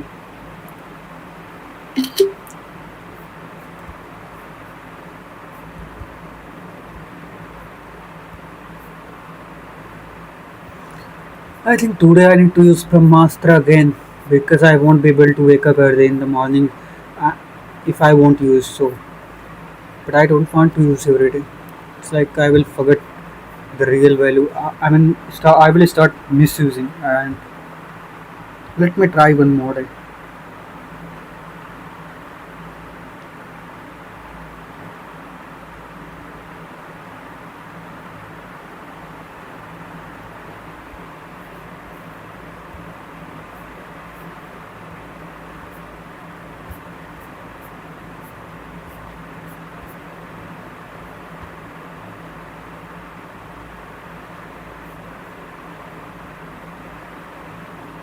$0.10.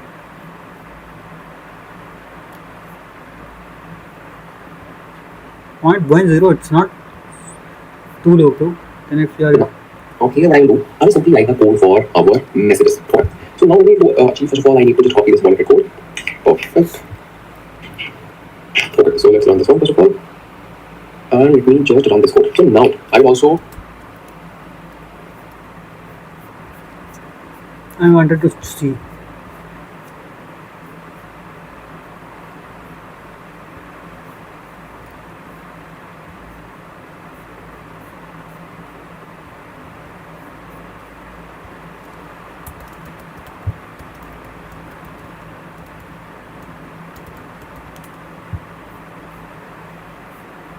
They should also give here somewhere chat options directly. Actually, it is there somewhere. Command option. explain you one very small concept.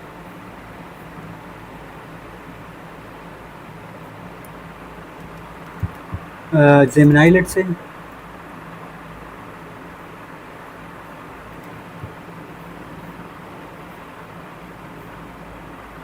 Mini chat option space. Okay. Yeah, I want to two tools are using. Which one I should use? It's like now you have to compare between which one. I'll use Gemini. No worries. Because I was expecting. Hmm. Hey bro, you are very clever. I want to use him now. Okay. What is message graph in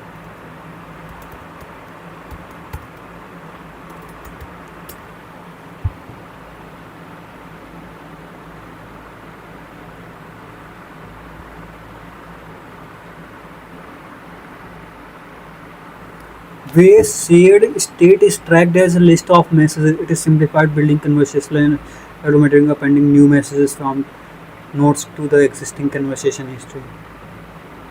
State as a history instead of defining a custom schema, a message graph pre-configured.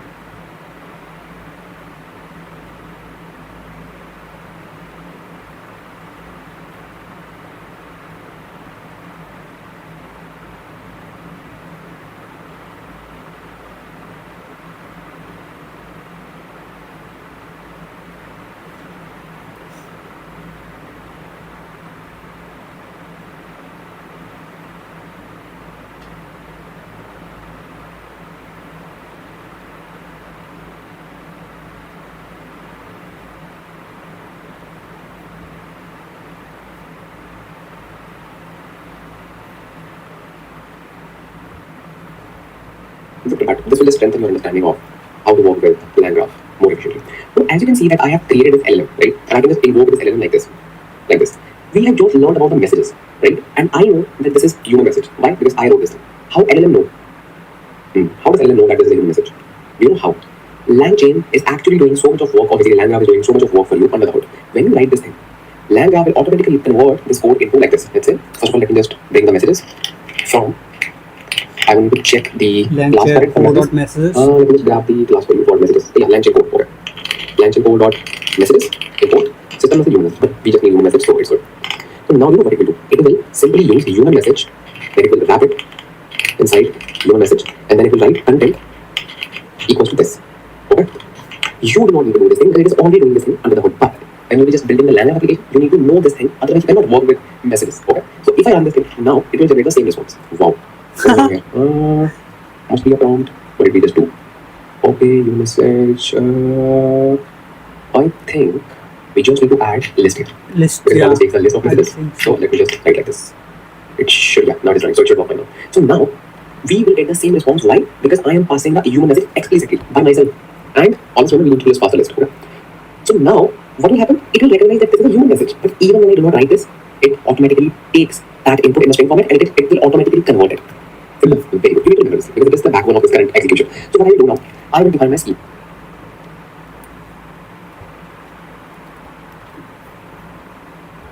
Let me note down. Better make a beautiful look. Not be beautiful in the sense. Oh, I hate when I see my hairs. God.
Right? Let's define the schema. Now, if you want to define the schema, do you know what I will do?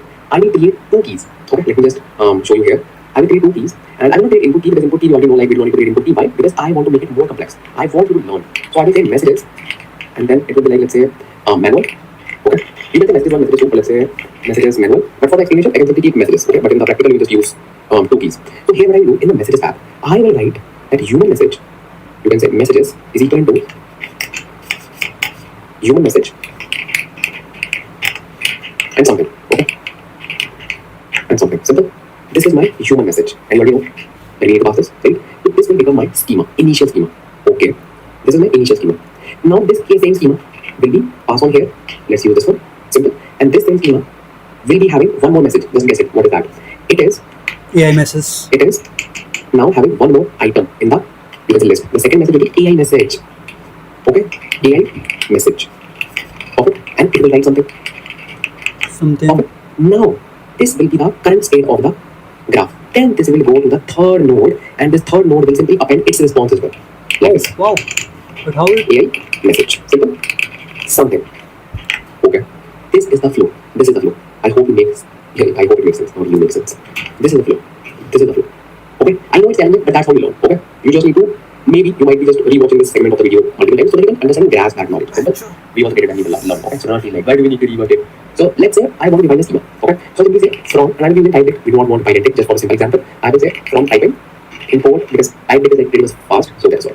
From typing I will import type it. Simple. Now what is this thing? Oh. So now I will define a schema. I will say graph schema. Simple. Very good. And the graph schema will look like this. So you know what? I will create two keys, not one. Why? Because see, when I can perform this thing, this addition of list manually, I do not need to rely on Langgraph for that. Why? Because see, you should rely on Langgraph for the complex things, but not for the basic things. Not for the basic things. Simple. Okay. So now what I will do, I will create one message because see, lesser vendor login you will be having for application, less trouble you will see in future. So just my advice if you want to take it. So I will simply say messages, which is the key, and this will be the manual that I will manage by myself because I want to show you both the ways. Whatever you like, take it. So I'll simply the message manual, and the type of this will be list. Let me just report list. Simple. And there's one more.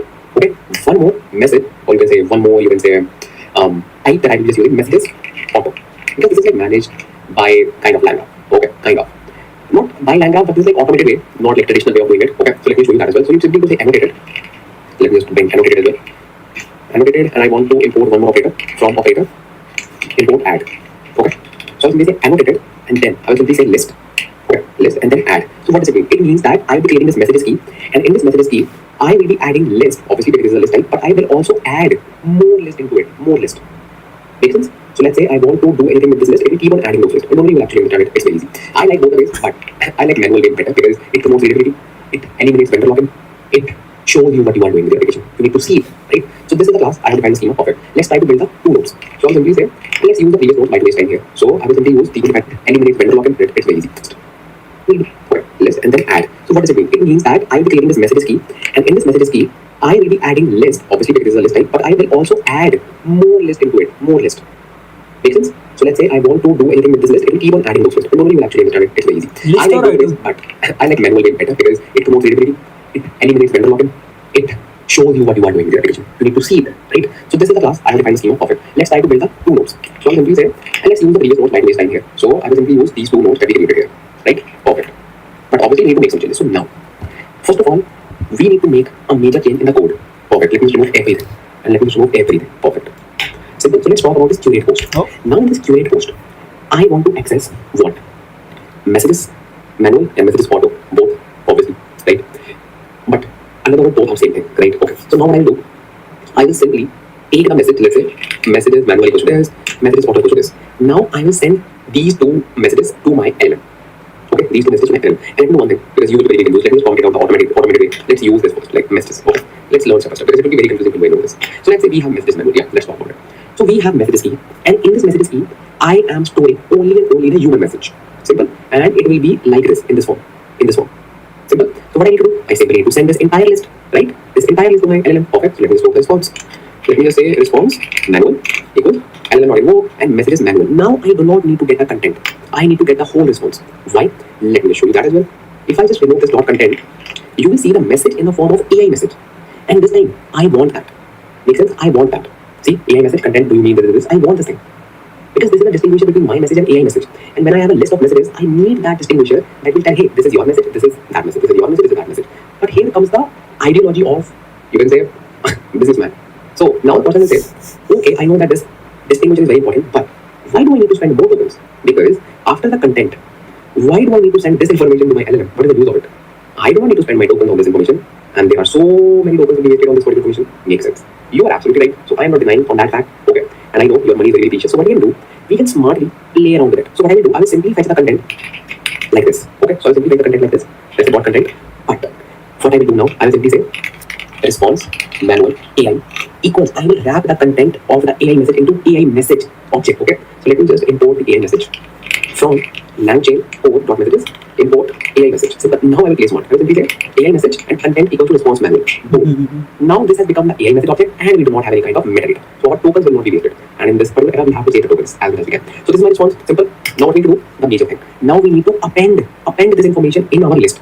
Now there are two ways. You would have like learned about the append function in the list. You can simply say state of messages manual.append, which is like coming on the screen right now as well. You can either use this, which is a very basic one, or you can, what you can do, you can simply say state of messages manual, okay, equals messages manual, okay, the previous one, okay, like this. So I know this is a list. Obviously, this is a list, right? You define the schema. See, this is a list, and I can add the new list, which is this one. This is a more professional way to write this thing. But both methods are correct. You can just use any method. Simple. So what I have done, I have added two lists. Bro, I don't know. This one way. Terminal. Okay. Python 3. Open up. L equals to 1, 2, 3. 1, 2, 3. Okay. Let's say. Hey, what the heck? What's wrong with you? L equals to L plus 4, 5, 6. L. Whoa. 1 and second.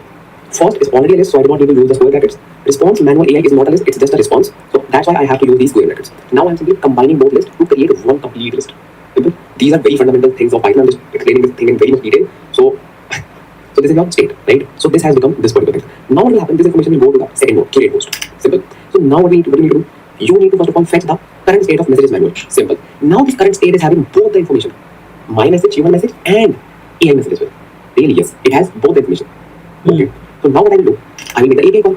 Okay, response manual equals to this, and do the same thing that I have done here. And I will simply append, or basically add this third response into the list. Perfect. That's everything we need to do. Yes, that's everything we need to do. That's it. Now we will simply copy and paste the third response into the list.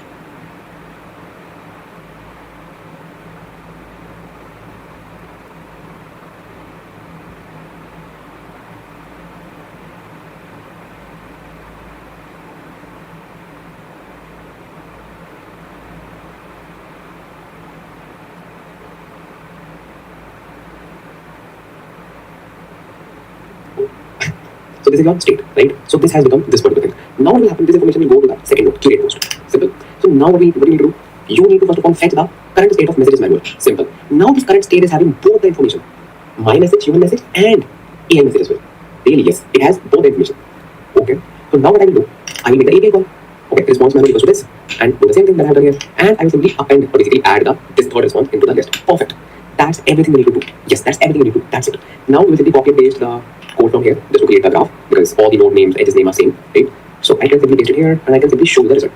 Create post is not defined because we didn't run this function. Perfect. Now let's run this. Perfect. Our graph is ready. Now let me show you the invocation, which is the major part. Now you know what? We do not invoke it like normally. Now we have to invoke our graph, which is graph, identity graph. And let me just rename it. Why 2.s identity graph? Let's say messages graph. Okay. Messages graph. Perfect. So I simply say messages graph dot invoke. Now while invoking it, I have to pass the list of message. List of message. So I will pass my schema like this: messages manual, human message, content equal to whatever you want to pass. This time you cannot just pass any kind of, you can say text. You can pass text because to perform all the things behind the scenes you can, but my recommendation will be simply pass the list. It promotes readability. Simple. There you go. Let's see the response. Wow. The topic has no attribute model term. Oh yeah, because we are not using Python text, so that's why it is saying why are you using model term. Okay, let's remove it. No worries. It will make our code more simpler. Let me just remove it. Perfect. So let me just run it one more time and let's see the response. This time you will see the messages key will have a list of all the messages. Entire history of the messages is there. Entire history. Just wait. Just wait. And this is the advantage of using Langgraph. Storing entire history. Simple. Okay, so now our response is ready. And as you can see, human message, AI message, and AI message. Wow. This is Still, I as feel you can see, like this is the key. you can do And it in here we have a list of Langchain messages. as Literally well. list of What's messages. new here? That's how You you just can create a perform this graph thing. and you are appending Makes sense? manually. You can also like use a pretty print, okay? Just to using pretty print to display the messages in more readable format. So it is a module called import key print, okay?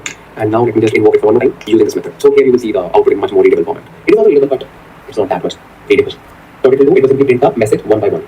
Okay? It's called pretty print. Very similar to pretty print in JSON. So that's how you can just optimize it. So let's wait for it to return the result. But now you can see the intent behind like what exactly we are trying to do, right? We are storing the entire history of our chat in the what is this one? It has inside the pretty print. Oh, it has simply perform the pretty print only on the JSON format, but not on the list. Okay, that's fine. We can just use stream method as well to do that. But I don't want to include unnecessary keywords right now to be confused. So let's stick with the basic one. Let's learn step by step. So this is the entire history, right? See. Now you can see the first message, my message. Now you can see the node's message, which is node 1. I can also see the second node message. In exactly the same thing that we have discussed here. See? Wow. Now I will just show you the built-in method as well. Built-in method is called reducers. Built-in method is called reducer. Reducer in Python is just like when you want to reduce the list, when you have like multiple lists, and you can just combine it automatically. So if I just uncomment the thing now, okay. Now I will perform the same thing here as well for my messages auto. So I will simply say, let me first run this. Perfect. And it will become my messages auto. Messages auto. And this is the, you can say, fetching the details. And then same thing will happen. Response auto. Response auto equals to this one. Okay. And we want to do this. Now the only change is here we are manually adding this thing, but here we don't need to manually add this. I simply need to say state of messages auto equals to response auto A, and that is it. Wow. Wow, like if you do not even need to perform plus and or no, you know what will happen. This will not replace the list with this one because we have studied the fundamentals of Langgraph. That whatever we write here, it simply overrides it, it simply updates it. But here, when we use reducer, like this reducer, using reducer in Langgraph, then it will not update it. It will simply automatically add this list into that existing message key. Wow. Yes, it is wow, but I am not a big fan of it because it reduces the readability. Because you can be confused, hey, I am updating the one or I am simply adding the one. It promotes readability. It says, okay, we are simply updating the key, which is the fundamental thing, and we are updating it with the previous message and this new list. So everyone has its own way of writing the code. I like manual, then you can just use automatically. I have to show both ways. Second, it's all about reducers as well. You also need to know the reducers in Langgraph. Now you know the reducers as well. So I can do the same thing here as well, right? And it's like this. Simple. Now if I say run on, now what should I see? I should see two keys. Okay, one is manual, one is automated. But now you know what exactly we are trying to do. So I like this particular method. Oh, I need to pass this thing. Okay, this will I think. So see, there's a like very good you can say test as well for typing. Here I have not passed the second key. Okay, I have not passed the second key. But still it will throw error even if it's not identical. Why? Because this is not due to the schema failure, not at all. It is due to because the subsequent nodes are using that particular key. So it will simply say hey, this is empty. Makes sense? So I can simply say the message auto is this one. But let me just now run this thing. Okay. So now you see two things and now it's like very easy. So that's how you work with reducers in Langgraph, in your state graph, whatever you want to say. Make sense? Okay. So now we will be learning about a very quick and very important topic, which is prompts. Let's wait for a few more seconds just to complete it. It took 30 seconds. Wow, man. Usually they do not take this long. Let me be honest. Okay, so I don't know like why do they have to take so long. Maybe the model is not good enough. I can use some other models as well, or maybe these servers are down because we all know what's going on with OpenAI. What is the paid model? Okay, this is not a free model. So oh man, it's over 1 minute. Are you serious? Are you serious? Yeah, it is what it is. Yeah, but we know like what will be the output of it, and I can just show the output. Yeah, it's fine. So both will have the same output. Nothing surprising here. But yeah, you know, both will just generate you the same thing. But here the thing is, one is manually, second is automated. But now you know both are simple. Very good. Now let's talk about the concept called prompts. What are prompts? If you are coming from LangChain, you already know about prompts. If you are new in the world of LangChain, or if you haven't worked with prompts, let me tell you. So whenever we want to pass anything to LM, let's say this is you and you want to pass anything to the LM. Usually, just for the quick prototyping, you directly pass the input like this, right? Directly input. Hey, what is this? What is that? Blah blah blah. But it is always a good practice that we always pass the prompt. Okay, we always pass the prompt, and we use the chat prompt template to pass the prompts to our chat models. Okay. Prompts are basically you can say templates which are already there for us that we can just use and we can fill our values. What is the benefit of it? No benefit. Then why are we learning? See, no benefit in terms of processing, no benefit in terms of you can say speed, efficiency, but a lot of benefits in terms of you can say building a reliable code. Make sense? We should always pass the prompt to the LM. Okay, so let's write here. It should always be a prompt.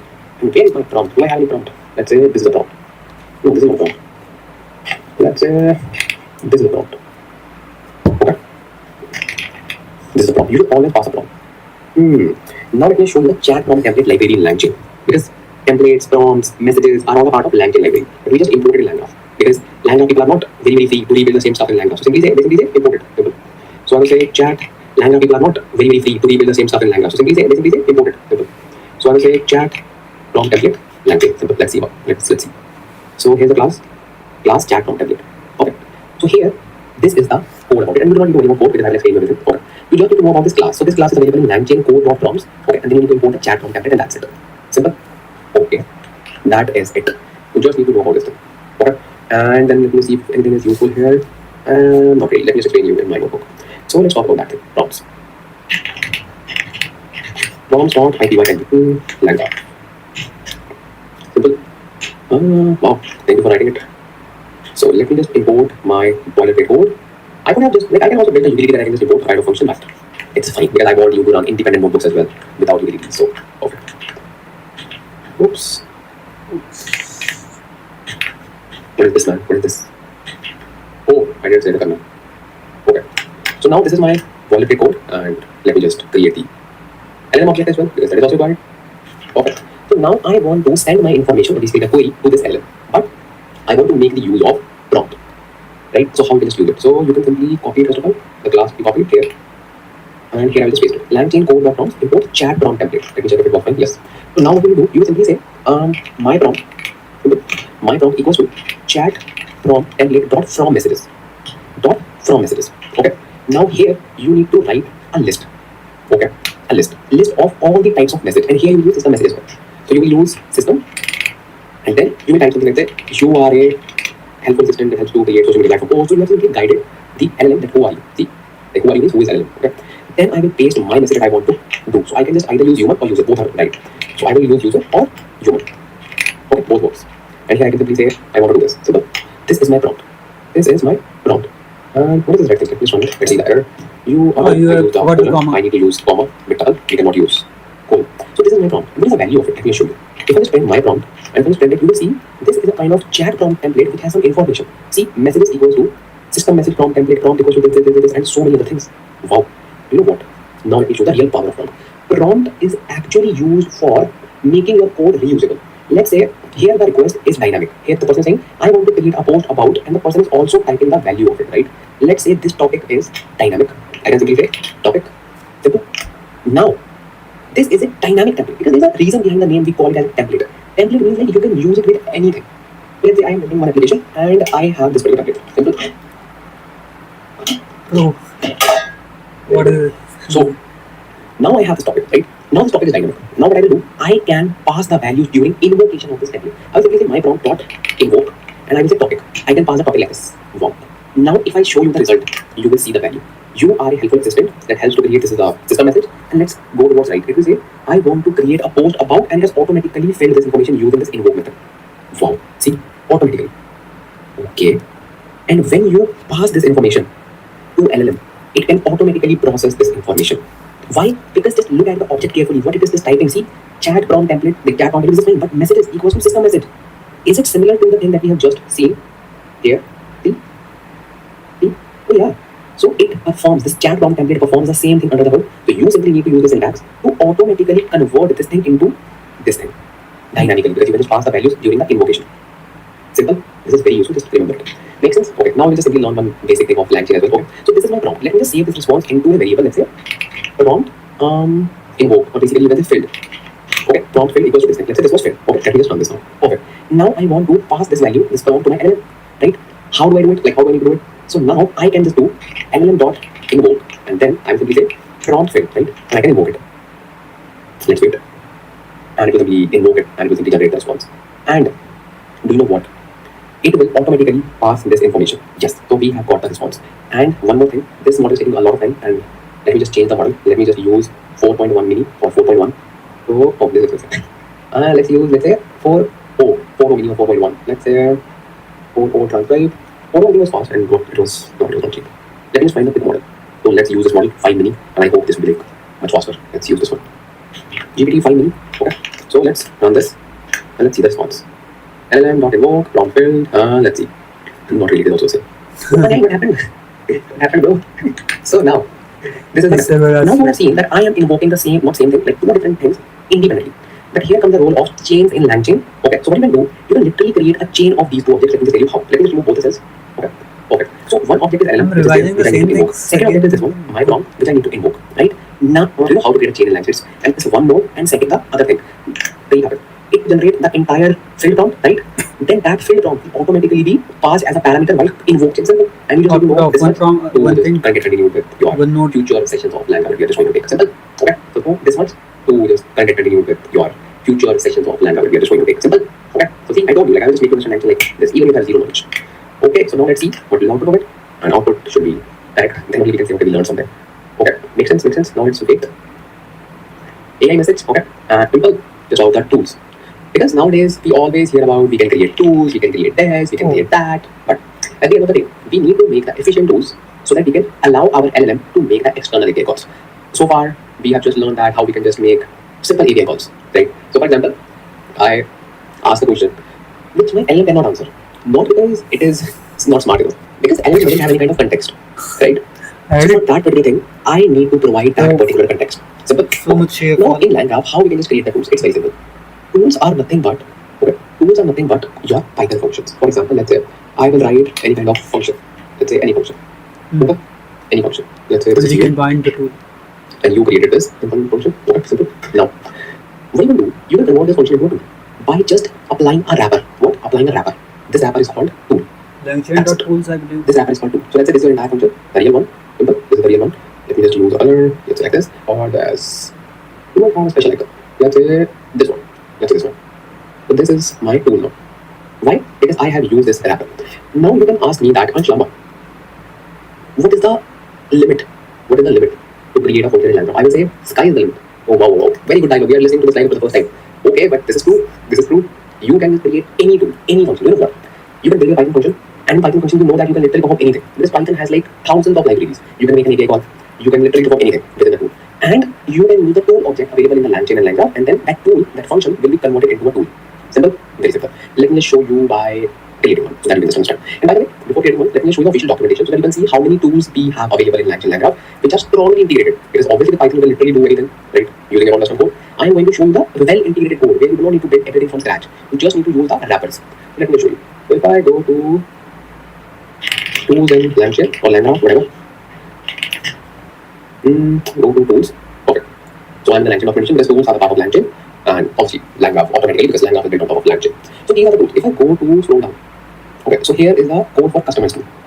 Here is the customize tool where I can literally perform anything. Simple, I can literally perform anything. But if you automatic, go to tools, okay. So I'm the LangChain documentation because tools are the part of LangChain, and obviously Langgraph automatically because Langgraph is built on top of LangChain. So these are the tools. If I go to scroll down, okay, so here is the code for customize tool. Here is the customize tool where I can literally perform anything. Simple. I can click upon anything. But if you want to use the well-integrated tools, so here are the tools. Let me just show you the long list. So we have long list and we have this change location. That's what they love always. So let me just go to the integrations. Yeah, and I can go to tools and toolkits. And here you have all the tools. See, Ping search, Brave search, Chloro, DuckDuckGo search. All of these things are available. Some are free, some are paid, and some are API based, which is like totally dependent on the server or service provider. Simple. So let's say I want to create a tool for DuckDuckGo search. Now what is DuckDuckGo search? DuckDuckGo search is a, you can say, search engine kind of thing that you can simply search something the same way you do it in Google. So you can do it in DuckDuckGo search. Let's say you want to enable search with your LLM, you can create a tool on top of it. DuckDuckGo search. Wow, can you do that? Don't really show you, don't worry about it. Okay. So we have a very long list. Every search similar to DuckDuckGo search, but this is paid. But 4,000 services, or you can say 4,000 APIs are free every month. Every search is actually a very good, you can say, tool or function that we can just create. And then we have so many. It is a long list of tools. See, all of these are well integrated tools. That's why I said like sky is the limit. And these are the well integrated ones. Forget about the custom one. Because in the custom tool, you can literally create an API call, right? Simply make an API call, get a response, and that will become a tool. Simple. Now let's get started with a very simple tool. Okay. So what I will do, I will simply go to DuckDuckGo search because I want to create this DuckDuckGo search tool. Simple. Okay. So how do we create this? We first of all need to install this library, DuckDuckGo search, and Langgraph community, because these are like community-based tools. So let me first of all download it. Okay. So this is my terminal. Makes sense? Very good. So my DuckDuckGo search and Langgraph community are downloaded. Let me just create a new script. It's called tools and binding. You will learn the binding as well. Perfect. Now I want to create a tool. But first of all, let me just enable the boilerplate code. Is this the right Makes time sense? to Okay, perfect. And then LLM. for file? Here we don't need to invoke it. So let's simply create it. Perfect. Perfect. So now what I will do, I will simply create it. Perfect. Perfect. So now what I will do, I will simply create the tools. So first tool is very simple, which is, they will say, if you want to import any community tool, you can import it from this class. Langchain community.tools, import DuckDuckGo search. Simple. Let me just copy this. Class. Perfect. So here I have just imported it. This is the instance. This is the kind of function that I have created, and this is the object. Let me just call it as duck search. Simple. So now if I write anything here, it will perform the DuckDuckGo search. It will perform the search for me in the, you can say, search in the DuckDuckGo search. I can ask anything. Let's say, what is the this is a very simple question. Let's say I want to find some news. Right? I want to find some news. Let's say latest news on trending news. Trending news about, let's say, Langchain. Let's say I want to just know this thing. So now what it is saying, could not import DDGS from backend. Please install minus u DDGS. Oh, okay. No worries at all, because I know what it is trying to say. So if we just go here, we need to write this thing QU. Okay. So now we are using UV. So how we can make sure this thing? So you can say UV and then paste this thing. So we can use pip command as well with UV. Hit enter and let's see what it has done. Now let's wait. Now let's see. Same error. Wow, no module in DDGS. I think they have just made some changes in the code, and now they're breaking my code base. Let me just check and confirm. Let me just try this command as well. So install minus u DDGS. Yeah. So you can just install this thing. Pip install minus u DDGS, and this is required. And they didn't even have mentioned it here. And very well done, very well done. But yeah, it's fine. We are developers. We know how to debug. So now let's try to clean it. Okay. This is expected. Like they have already maintained amazing documentation. So no worries at all. And now, did I read it? Let me check. Bro, this is already installed. Okay. Okay. Langgraph tutorial. Let me just move to this one. No, DDGS needs to be imported. Bro, your boy Anshlog has solved the problem. So, what was the issue? I installed the package called UUDGS. I can just show you using pip. But now this time I installed it with the UV as well. I was like, let's install it with UV, the same package that we installed with pip. Now I simply added UV. So I think then it automatically added that package in my terminal. And I also restarted the kernel and it worked. Okay, so you can also first of all try installing it with this one. If it works, fine. Otherwise, you can just add UV as a prefix. Simple. See, that's how we debug. Okay, so I have got this once. I have got like Langchain software framework and helps me create integration of LLM and blah blah blah blah. So this is not just the answer which is being generated by your LLM. There is no LLM involved here. See, I have not used any LLM object. This is the response that I have directly got from the DuckDuckGo search run. Wow, that means if my LLM, this one, doesn't have any kind of latest information, latest knowledge about any topic, I can use this tool to get the latest information, and then I can provide this information to my LLM. Wow, yes. And then LLM will make the use of that information. That's how we provide the runtime information during the LLM calls. That is the best way, because LLMs are not being trained on a daily basis by those providers. They cannot train it on a daily basis. It's very expensive. They train it, I would say, nowadays quarterly or let's say once in 6 months. So you have to provide all of the capabilities to your LLM. Okay, so this is my first tool that I created. So I can also write it here. Let's say DuckDuckGo search. Simple. This is my DuckDuckGo search tool. Similarly, I also want to create one more tool. So this was for searching tool. Now there is a very good tool for ArcSip. If you haven't heard about ArcSip tool, ArcSip is a tool which is built specifically for research papers. Okay. So let's try to see how we can just create the ArcSip tool. Go here. So for ArcSip, you just need to install the audio language community. So just here we can just say where's my ArcSip. Okay, so this is retriever. We don't need to worry about retriever. Ask retriever. Oh, so they have just created the retriever on the ask retriever. I don't like this is a rag. Okay, that's fine. And then retriever.invoke, and they have just invoked this thing. By the way, these are the numbers that you see on the research papers. Okay, but you can also search it by title. Makes sense. So now let's try to create this tool. Okay, now let's see. So I will simply get this tool and let's try to create it. So from language committee retrievers, import ask retriever, and let me just write Oxen retriever. Perfect. And we have to pass some parameters, load flags and documents, get full documents equals to true, and blah blah blah. Now this is saying that could not import RC Python. This is fine. This is like expected. We can simply quickly say do we add Oxen because it needs Oxen because it needs that package. That is fine. This error we can expect. Not a big deal. So this object is created. Oxen retriever. Makes sense? Now what I will do, I will invoke it. Okay, I will invoke it. Basically, whenever I invoke this particular tool, this gives me the information in the form of chunks, or basically the documentation, because these are the ones that are there, right? So that is why. So what can I do? I can literally perform anything using this particular text. Okay, let's try to search anything related to research papers. Let's say I want to fetch something related to transformers. I will simply say RC retriever dot invoke, and I will say transformers in NLP. Let's search. And my new PDF package form. Okay, you need this package as well. Let me install it. UV add, because there are like so many packages when we work with these kind of frameworks, so do not feel frustrated. We have to install all of these packages. So let's see what we get. We should get the documents, first of all, for this particular information. Transformers in NLP. Okay, simple. So this is like one way of working with, especially what do you want? Did I hit the enter button? I think so. Okay, it's fine. So I was saying like, this is only one of the ways that how you can just create the RCEP tool. This basically acts as a kind of RAG, or you can say retriever. There is one more way how we can just create the RCEP retriever, and I want to show you that way because that is much more optimized. Plus, that is the way that we use the Wikipedia app as well. Okay, so let's say I want to use that way. So I will simply say from Langgraph community.tools import. I think it's called RCEP query run. Yeah, perfect. And for this, I also need to import LangChain utilities. Import. I think what was the last name? Let me just check. LangChain community.utilities. Community.utilities. Import RCEP API wrapper. So these are the two things that we can just use. Now I can create the same kind of wrapper. So what I will do, I will simply say RCEP query run. Okay. So let's say RCEP query equals to RCEP query run. Now this is just a kind of object. This is not perform search, like search any kind of query search. Why? Because you also need to pass one more function, which is called API wrapper. Now what is API wrapper? API wrapper is a kind of object that is already created by Langgraph for you. So you do not need to create it on your own. Make sense? So this is just the API wrapper. Okay. And how you can just pass it? Simply search API wrapper and pass it like this. Okay. And it's like one more optional parameter that I personally like top, or you can say max result equals to 2, but that is like optional. Simple. Okay. So this is my RCEP query. Now if I let's say invoke something related to the same question. Transformers models in NLP. Now let's try to run this, and now let's see how does it behave. I should just provide us a response on the basis of research paper. So this is all about research paper. Meanwhile, it is giving us the results. Okay, it has given it. Wow. So it has provided the paper, which is published on 2021-54, and this is the information for that particular paper that we have got along with the author names. Right. So that's how you can just find all of these things. Makes sense? All of these things. But it is just a kind of example that we are using for the education purpose. We are not trying to fetch any information from the research papers, but you can using RCEP query. Right. So this is your another tool. Let me just write it. You can say RCEP query tool. Now you know what? Let me show you one more tool. It is amazing. It is called Wikipedia. Wikipedia search tool. Let's say you want to search something in the Wikipedia, right? You are at your LLM. You can just import two things which are very similar to this thing. So here I will say Wikipedia query run and Wikipedia API wrapper. Simple. And here I will simply create Wiki query. Same with RC query and API wrapper this. And let's try to source something. Let's say what is LangChain. Now this response. Okay, what do you want to install? Wikipedia. Okay, let me add Wikipedia. Do we add Wikipedia? Perfect. Let me just rerun it. Perfect. So this answer, this result will directly come from the Wikipedia. No LLM is involved. I have involved 0 LLMs, as you can see. As you can see, no API call is made to the LLM. All of these answers are coming from the tools directly. Makes sense? Now let's try to create a custom tool. Makes sense? Any custom tool. Let's say there is no tool available for your particular use case. So I want to create a custom tool. Right? And here I can simply write the PDF. I will say personal info, where you can store your personal info. Obviously, personal info is not stored in the Langgraph. So let's try to store it here. What parameters I need? I need nothing. Or let's say name. Name is enough. Simple.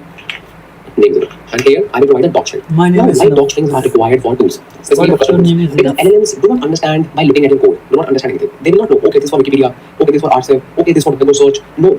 We need to provide the context. Like, why should you use this tool? So I'll simply say, use this tool to access, to get personal information about someone. Simple. I think this one line is enough. More detail you will add, better results will be, but it's fine. Okay, this is my information. So now I simply say info, allies, Bob, and whatever. So I will store some information here. And if I pass any kind of name, it will simply get that name from the info and it will simply pass that information. And if no name is found, it will simply return no information available for this person. Simple. This is my rule. This is my custom rule. Now, in order to convert your normal function into a tool, you simply need to use a decorator called tool. Now, this decorator is not available there. You have to import it. This is not available like there by default. So there is a special function, or you can say package available in Langchain. It's called from Langchain dot tools import tool. Simple. Langchain. What do you mean? From Langchain Langchain. code. We didn't install Langchain. I think we didn't install Langchain. We only installed Langchain code. Wow. Okay. Let me just install it. Okay, now it's fine. So now I will simply run this thing. Perfect. So now you see this function is automatically converted into a tool using this decorator. If you do not know about decorator is again like Python fundamental thing, which takes your function and decorates it. It modifies the function, the behavior of the function. So it will internally convert that function into a tool. Make sense? Automatically. Very good. Now in Java, how we can convert these things into a tool? You know what? This is already a tool. Really? Yes, because you're using dot invoke, that means this is already a tool. But if you take my advice to build better applications, you should always encapsulate your well-integrated tools as well in your normal custom Python functions.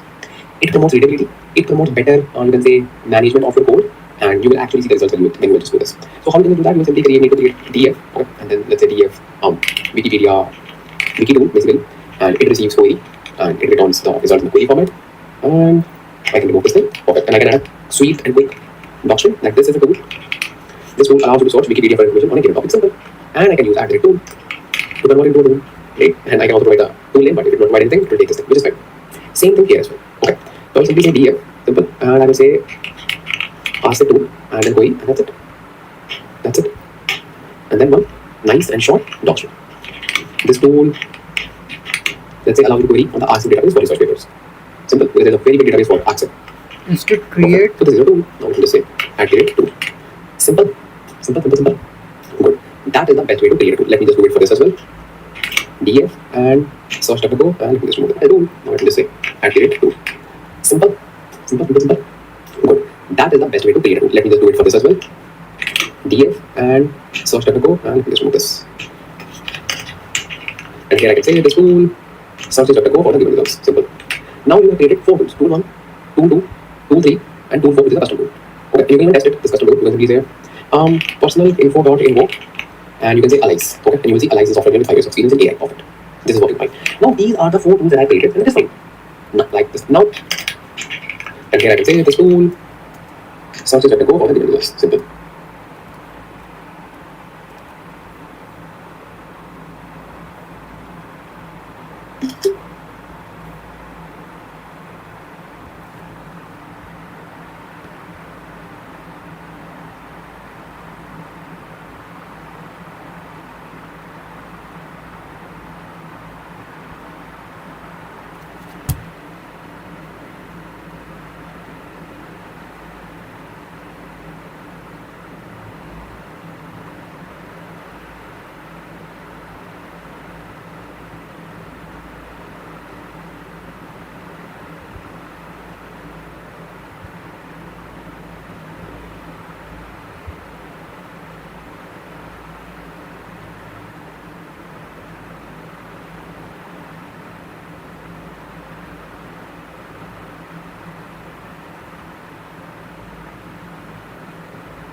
Now you have created 4 tools: tool 1, tool 2, tool 3, and tool 4, which is a custom tool. Okay, you can even test it. This custom tool, you can simply say personal info.invoke, and you can say allies. Okay, and you will see allies is software with 5 years of experience in AI. Perfect. This is working fine. Now these are the 4 tools that I created, and it is fine. Now it's time for tool binding. Okay, how do we just bind the tools? First of all, not all the models allow tool binding capabilities. Only OpenAI models, Anthropic, Gemini, and there are some other models which allow tool binding. Not every model allows tool binding. So just make sure your model allows tool binding. Now we perform tool binding. Okay, and in order to bind the tools, we first need to combine all the tools. I will say tools equals and the model tool binding capabilities. Only OpenAI models, Anthropic, Gemini, and there are some other models which allow tool binding. Not every model allows tool binding. So just make sure your model allows tool binding. Now we perform tool binding.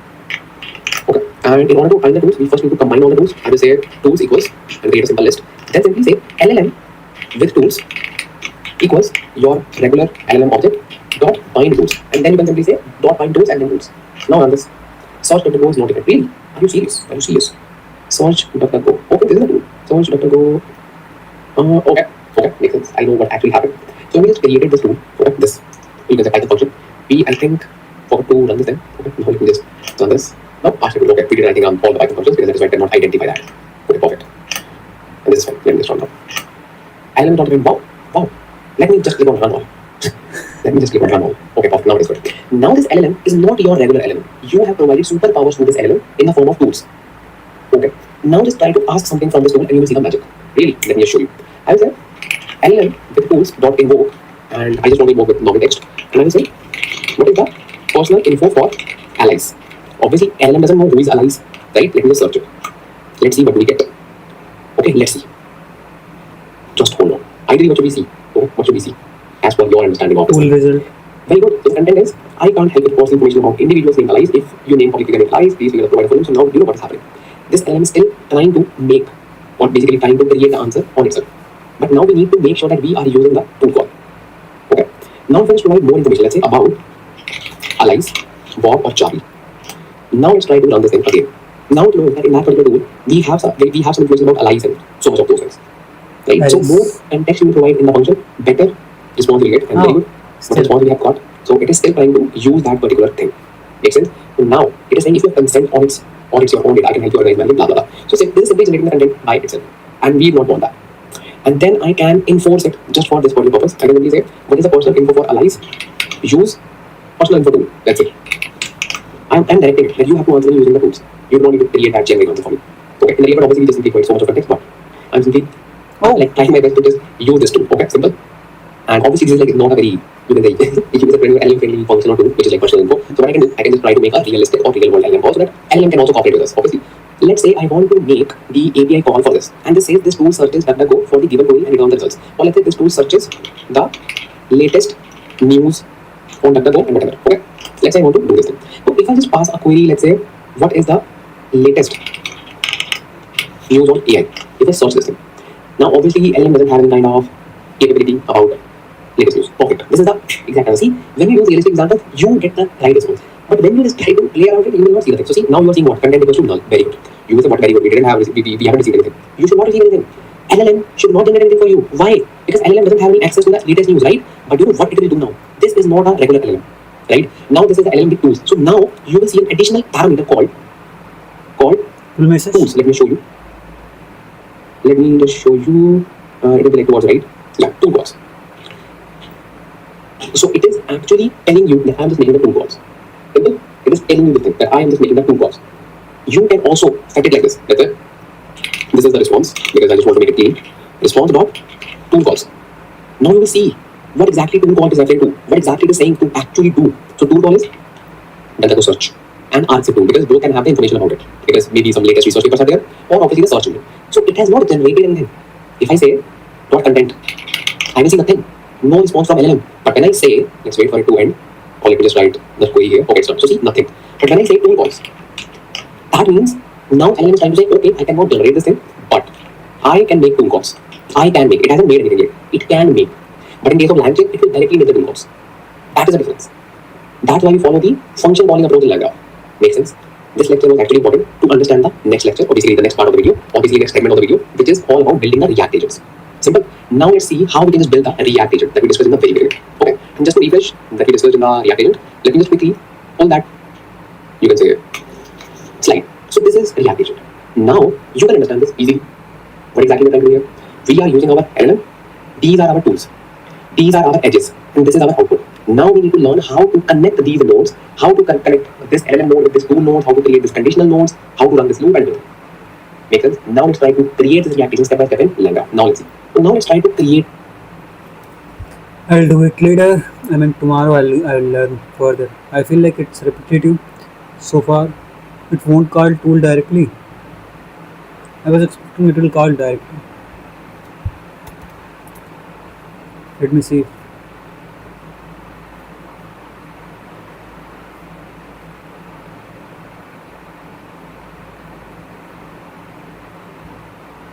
Why are you suggesting me some random videos?